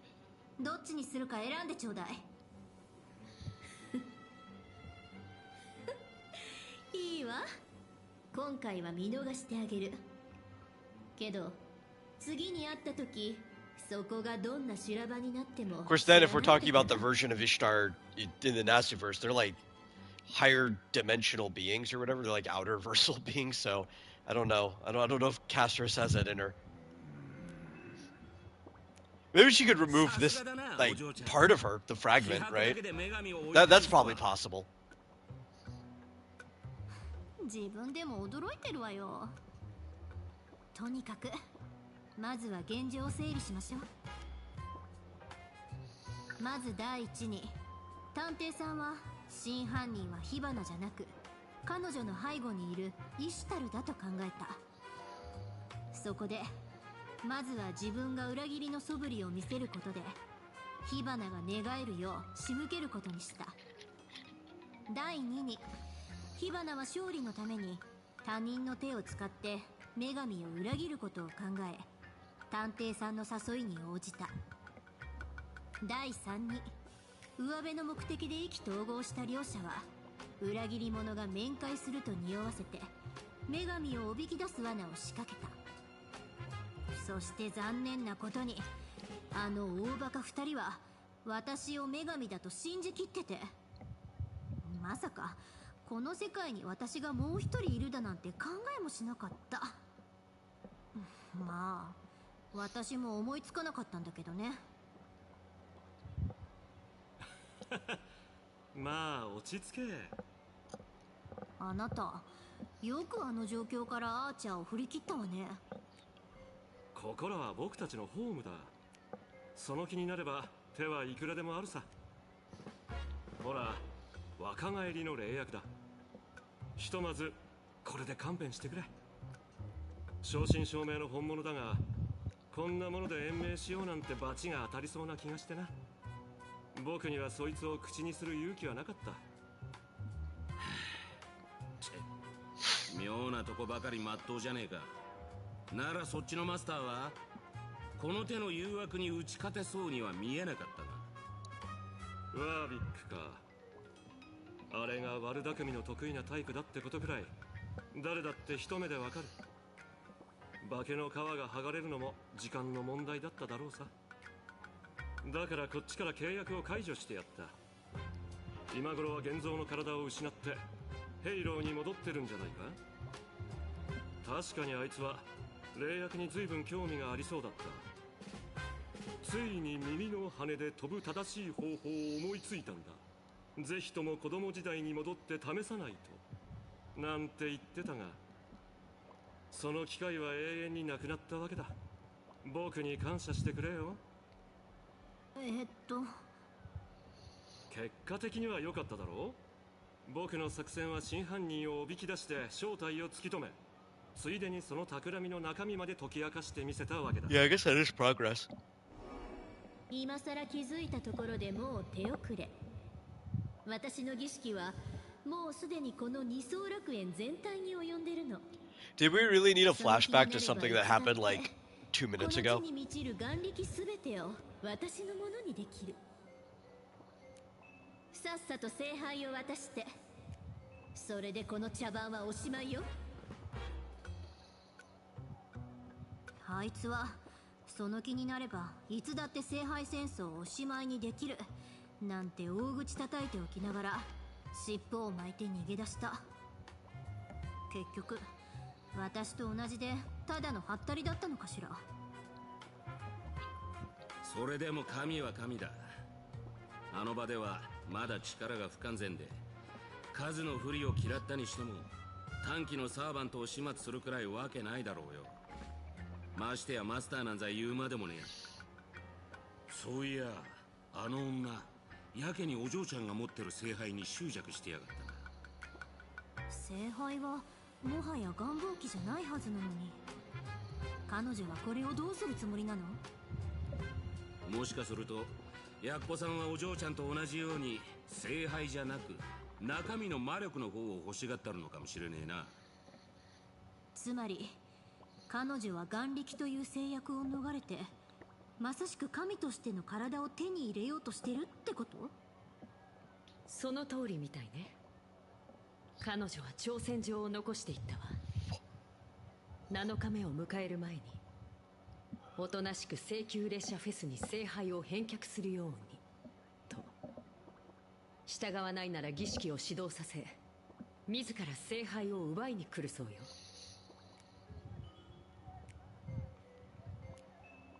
Oh, it's not my first time slaying a god, it's true. 正面から戦うしかないわね。It's absolutely true.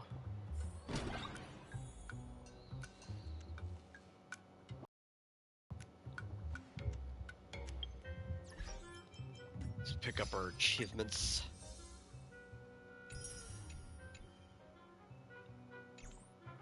And, yeah, let's view the Holy Grail. So I don't know if our deck is where I want it to be. Have we picked up any new cars lately?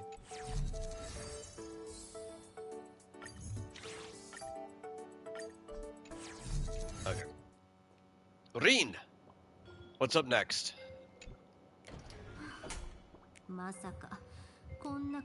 I know at some point we go shopping with Castris and her sister. I just forget when that is.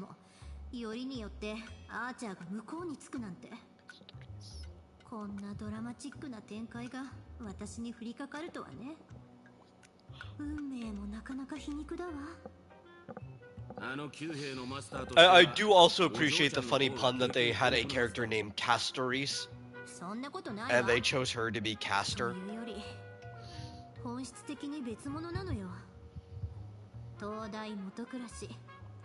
I do not believe this was planned when they named that character.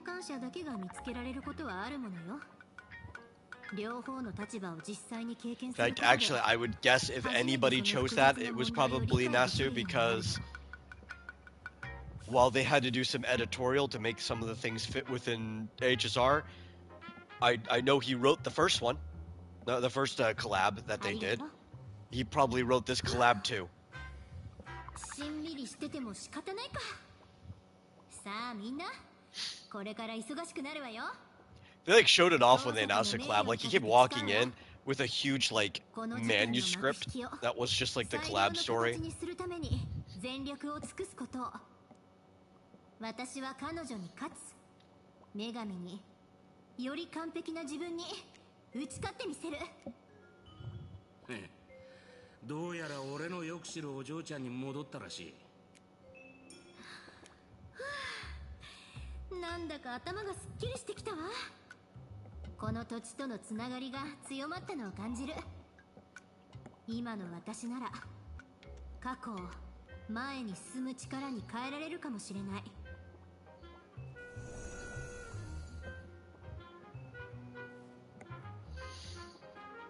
シロ。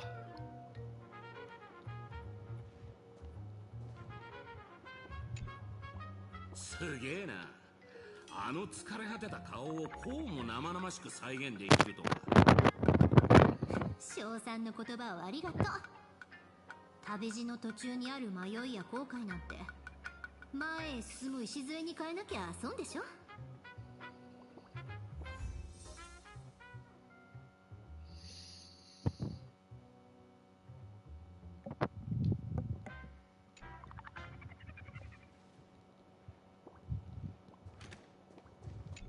ことは重大よ。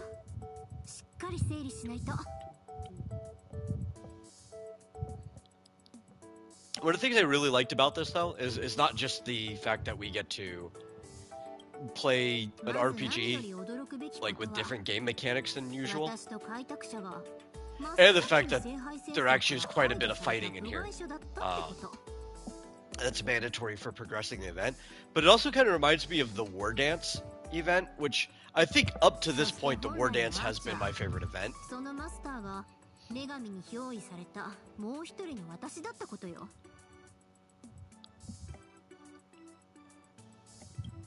So any event that reminds me... Oh, she wasn't caster, she was writer. Okay. I mean, that makes more sense that she was writer. Who was caster again? Was that, Oh, that might have been Ratio. Ratio might have been caster.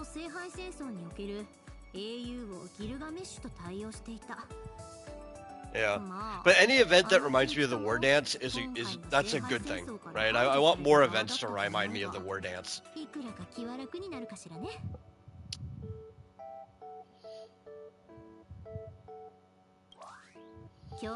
Yeah, it was Ratio who was caster.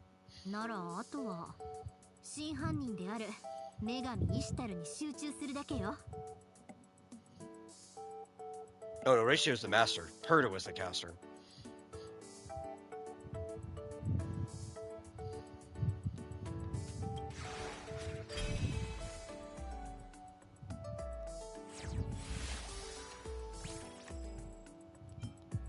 Herta is a puppet, so I guess that makes sense. Like, it actually makes more sense for her to be the summon. Okay. I'm gonna just do the same thing I always do, though. I'm just gonna let it smart pick as soon as we're out of here.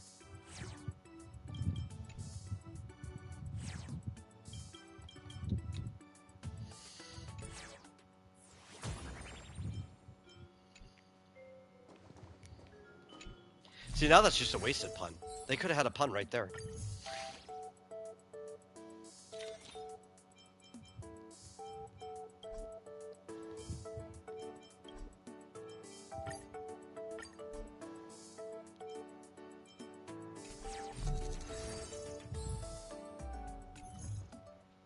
Okay. Oh, wait, no. I still needed this. That's right, the tracking's here. Okay, which one do we go first? Just whatever default order.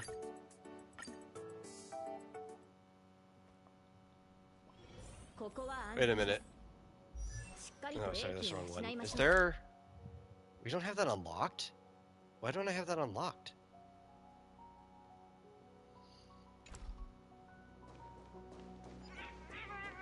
I'll be right back, guys. For some reason, I do not have the teleport unlocked over here. It looks like I do. It's just not lit up. Space Anchor. Why are you not unlocked? There we go. I guess it doesn't unlock by default when you come through here in the story. And I've just never been back through here. Because we're caught up on the story, right? So... And this was patches ago.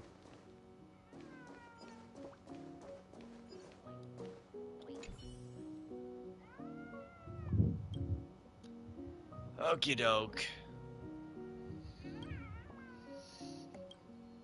Justice is... I don't know. Balance, I guess. And that's typically what justice really is. That's why we represent it with scales.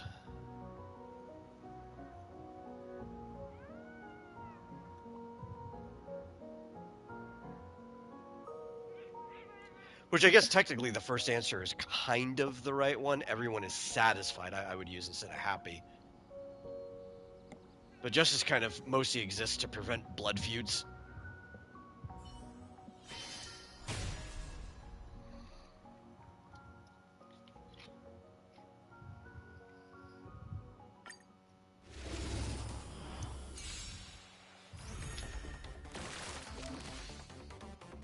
Let's see, when playing a card, Archer can generate an identical trace card.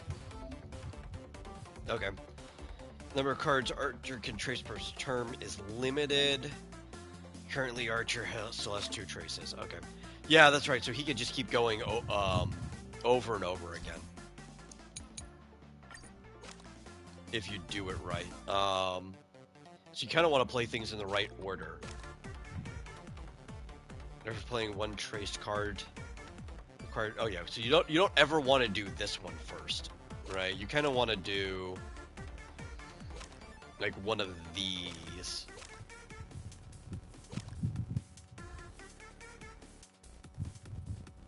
Projects one random card. I think we want to do this one.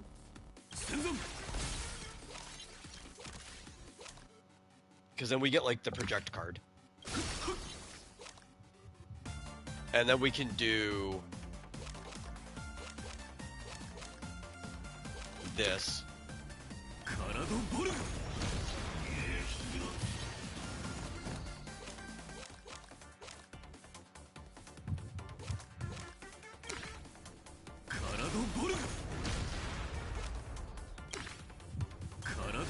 And the whole goal is basically just to fire as many of those shots as possible per turn.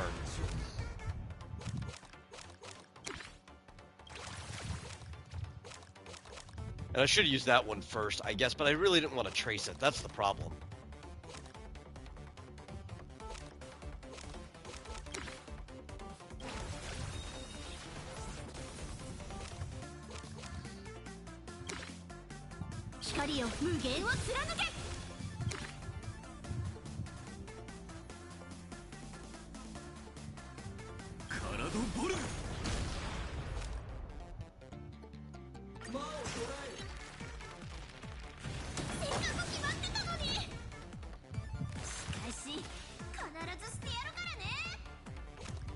Okay, what do I want to trace first? Yeah, I guess technically this one.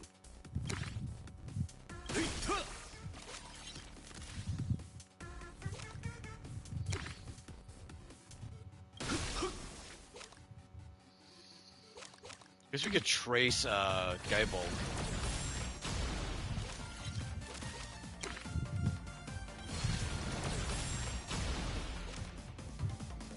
And I guess shield.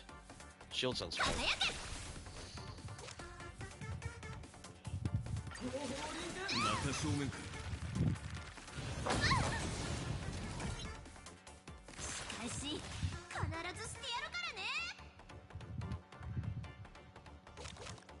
Gain 1 extra turn after the turn ends.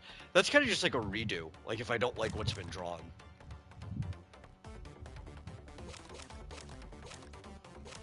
Okay.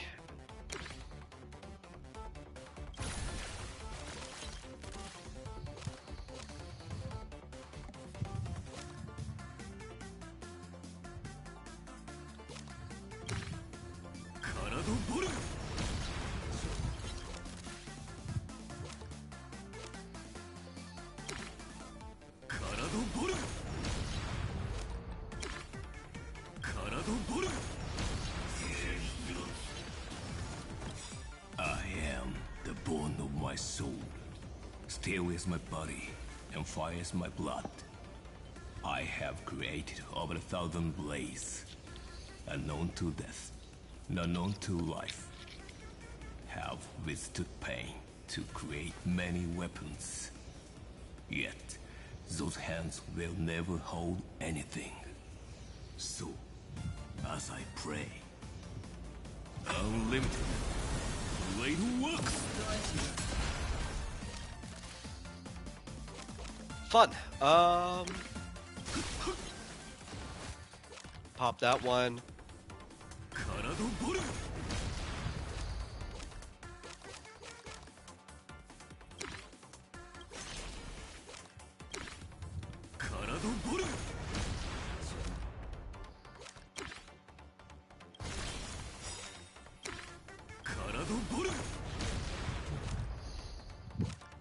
Okay, and that should just execute you.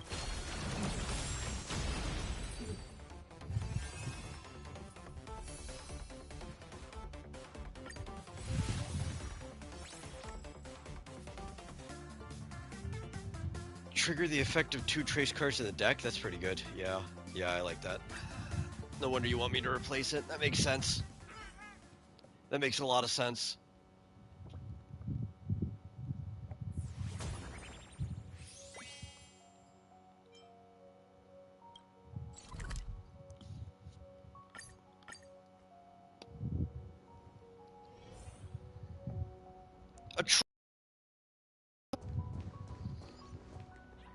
Oh, demon boar. Okay.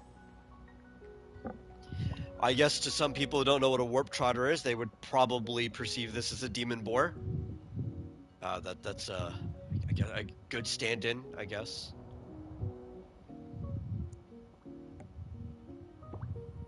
Oh, it's the boar they hunt in Caledon. Yeah, that makes even more sense. Yeah.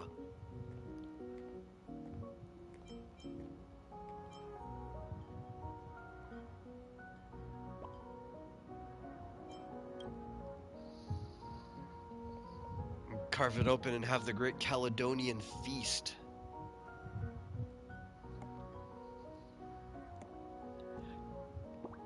Just not the first reference to the Boar of Caledon in a Hoyo game. I don't know what actually is the first, because there could be just one I'm not aware of, but it was also at least referenced in the Sons of Caledon in ZZZ.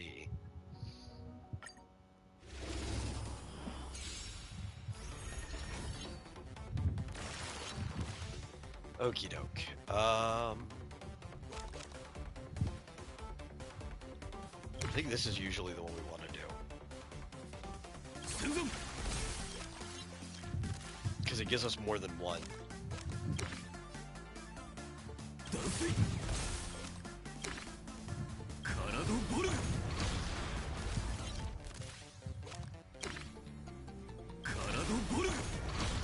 No, actually, I probably wanted to use this one first, but whatever.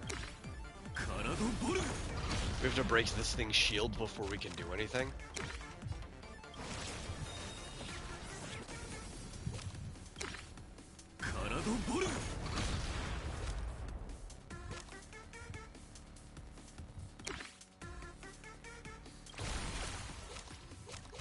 Oh, we got a bonus one of you. Okay.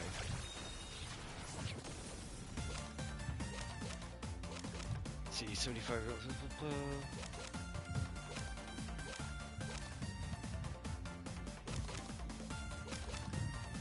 Yeah, I think I prefer this. And we'll use the King's Vintage, and I'll get some energy back.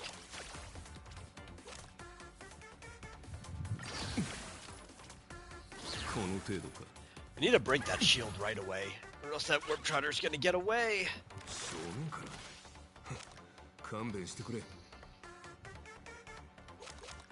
Yeah, we could just trace you. That would be fine. Yeah.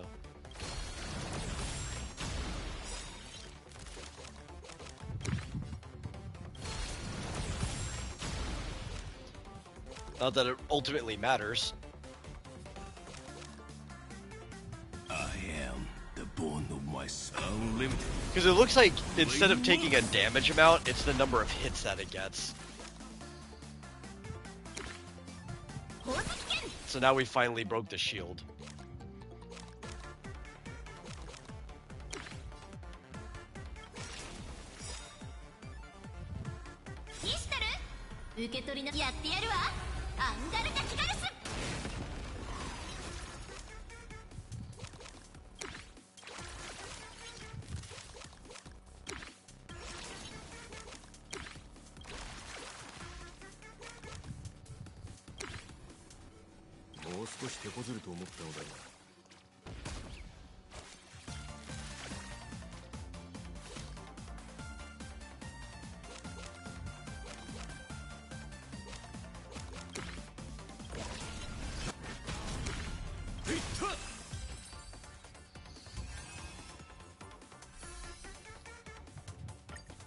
Noble Phantasm.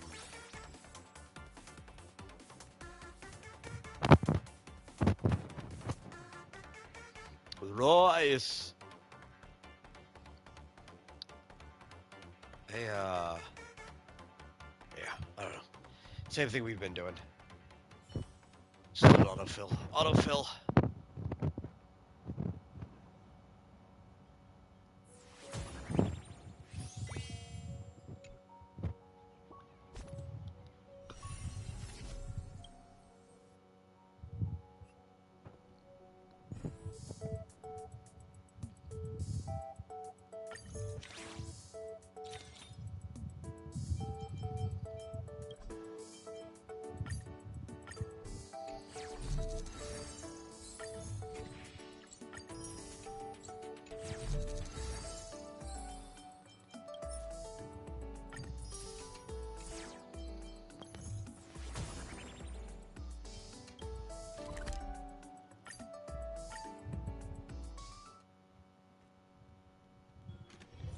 Okay, so this treasure looks like a praise of high morals.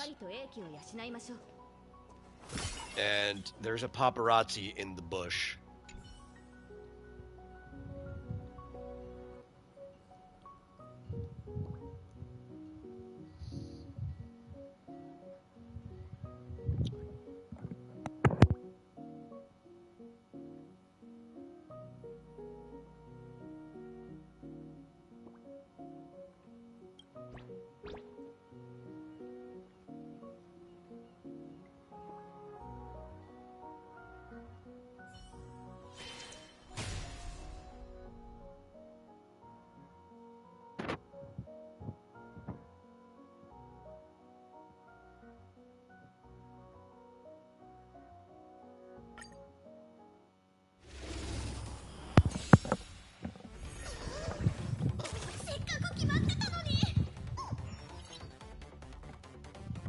Really? That was it? The paparazzi got his picture and then left? That's funny. It's understandable. That's in character.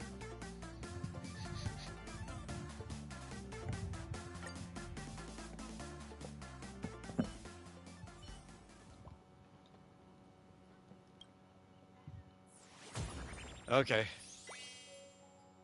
That sounds like that was our... Oh, that was the wrong button.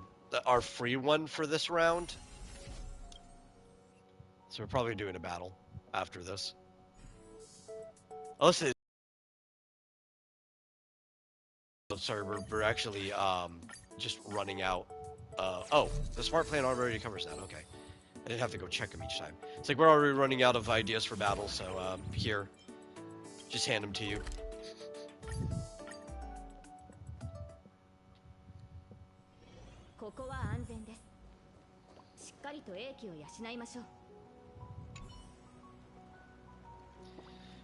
Circe's Mechatron.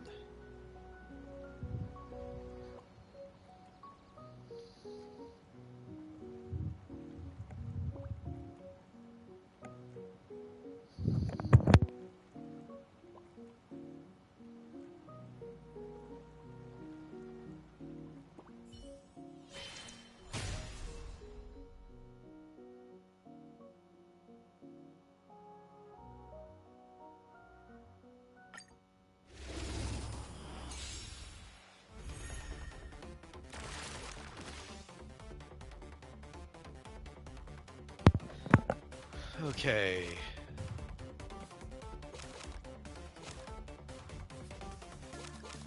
be the best way to start? Maybe trace you?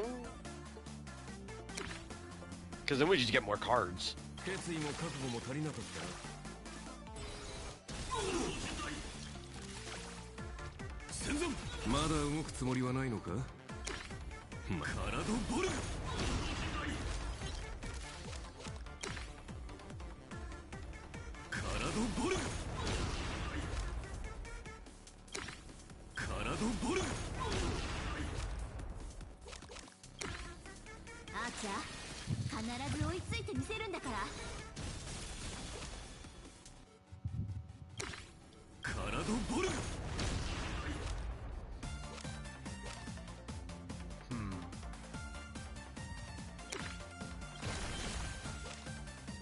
Oh, that's cool. We just get a free turn. I like that.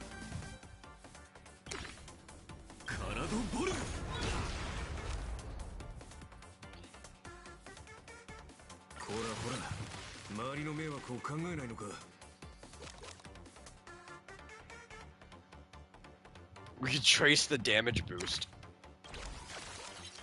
Okay, yeah, let's go.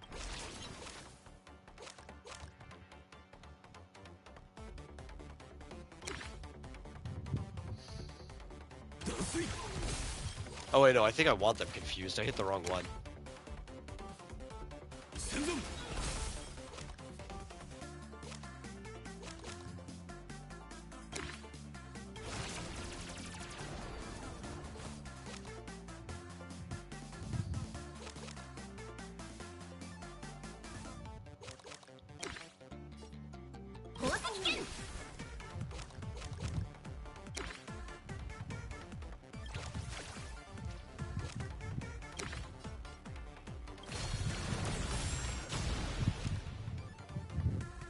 Okay. Yeah, the confused thing means they punch each other. It still ended up working out.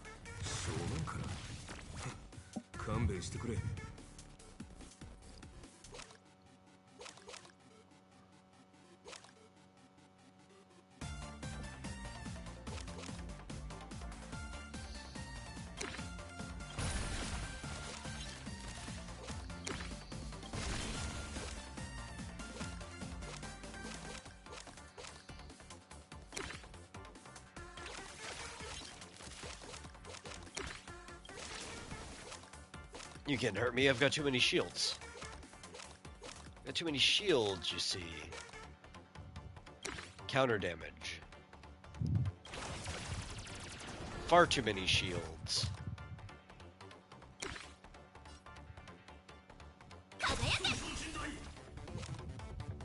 No, they could definitely hurt me.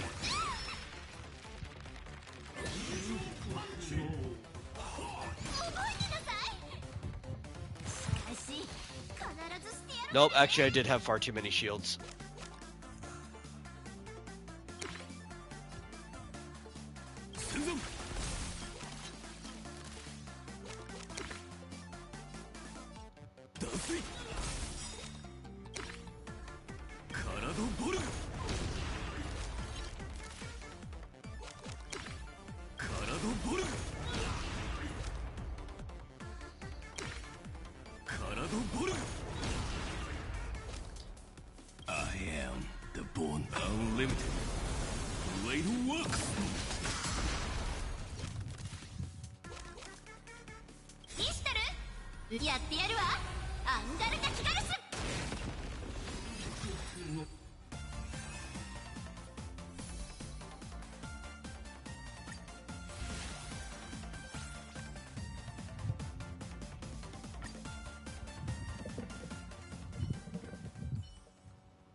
Okay, so then all's left for this round is the boss.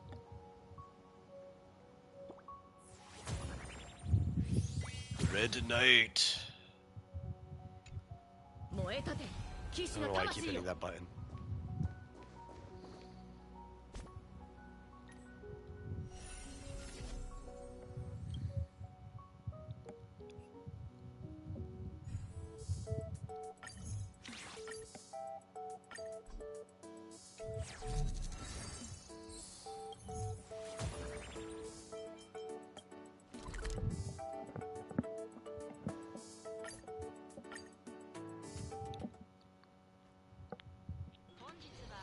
Oh, Argenti, hey.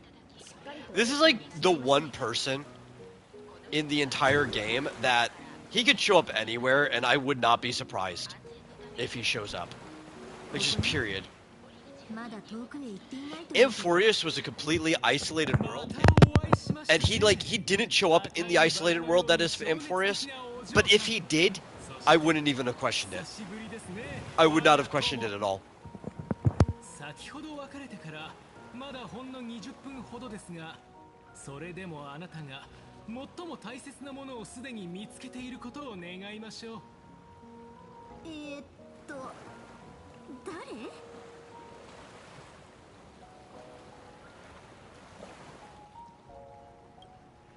では改めて自己紹介を。僕はアルジェンティ、通りすがりの準備の騎士です。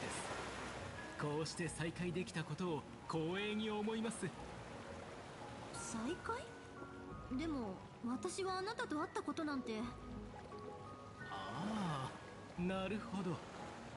彼女が口にした邪悪なドッペルゲンガー、それがあなたなのですね。どうかお許しを。僕は彼女に誓ったのです。必ずやこの槍であなたを討ち取ると。ですが、一方でこの誓いが準備とは程遠いものであることもまた事実。故に誓いを改めさせていただきたい。騎士道にのっとり、あなたに決闘を申し込みます。幸運にも僕が勝利したならば、現像聖杯戦争を辞退することに同意し、そして準備の女神イドリラ様の美貌は世界に並ぶものなしとお認めください。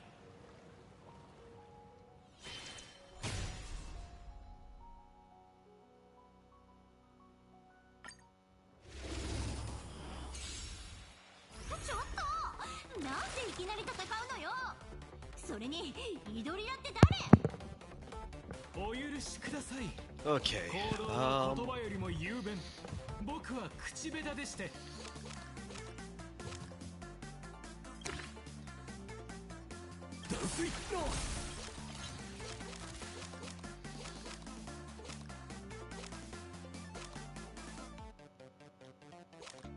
These are kind of the same no matter which one I use here.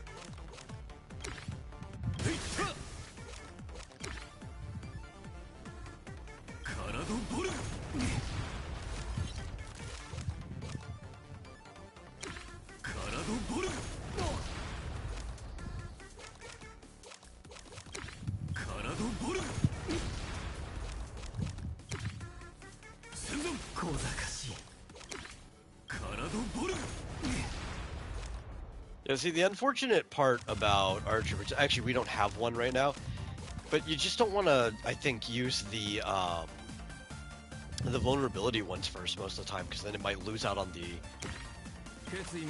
maximum number of trace cards you could possibly use.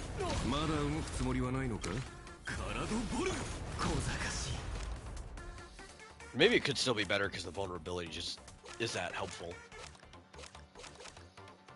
Equal. Okay, so if we want shields, we want to do this one first, and then we get bonus shield equal to 50% of the shield we already have. There we go.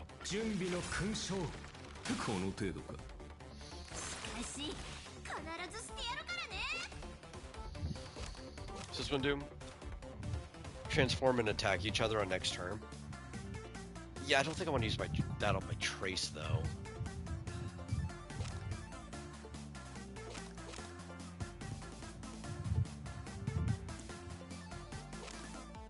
In fact, I actually don't know if I even want this turn. I might just reload. Yeah. Just give me a different turn.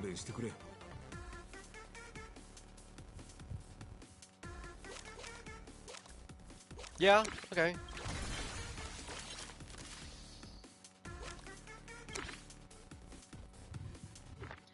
What was the other card we got?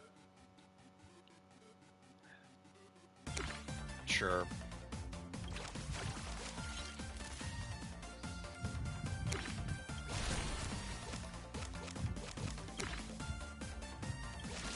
Just stack her shield up. That sounds nice.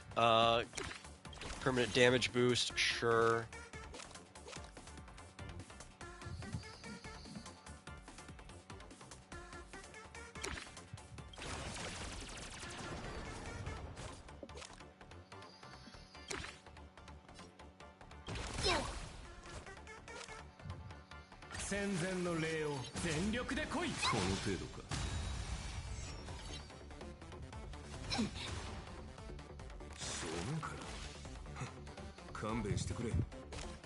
Oh! Okay, yeah, we'll take you. I guess you've just been sitting in our deck. I am the bone of my unlimited. Blade works!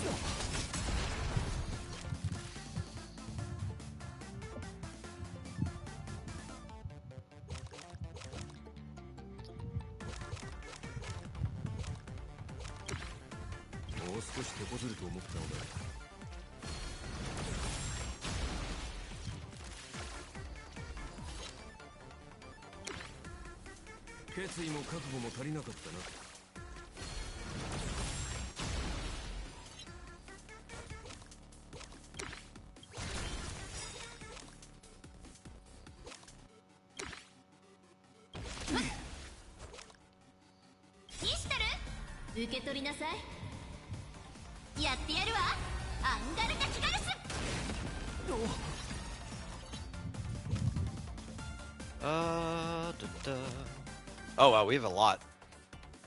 Okay, well we want the vulnerability. Oh, we still have a trace. Okay, there we go. Wrong button. Now we can put the vulnerability on first. I just didn't want to do that while I still had a trace, because I didn't want two of those.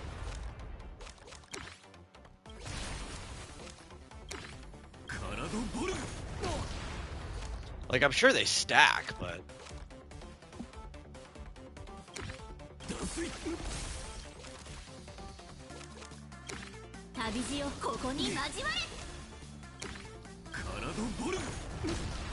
I think I'd rather just do the raw damage.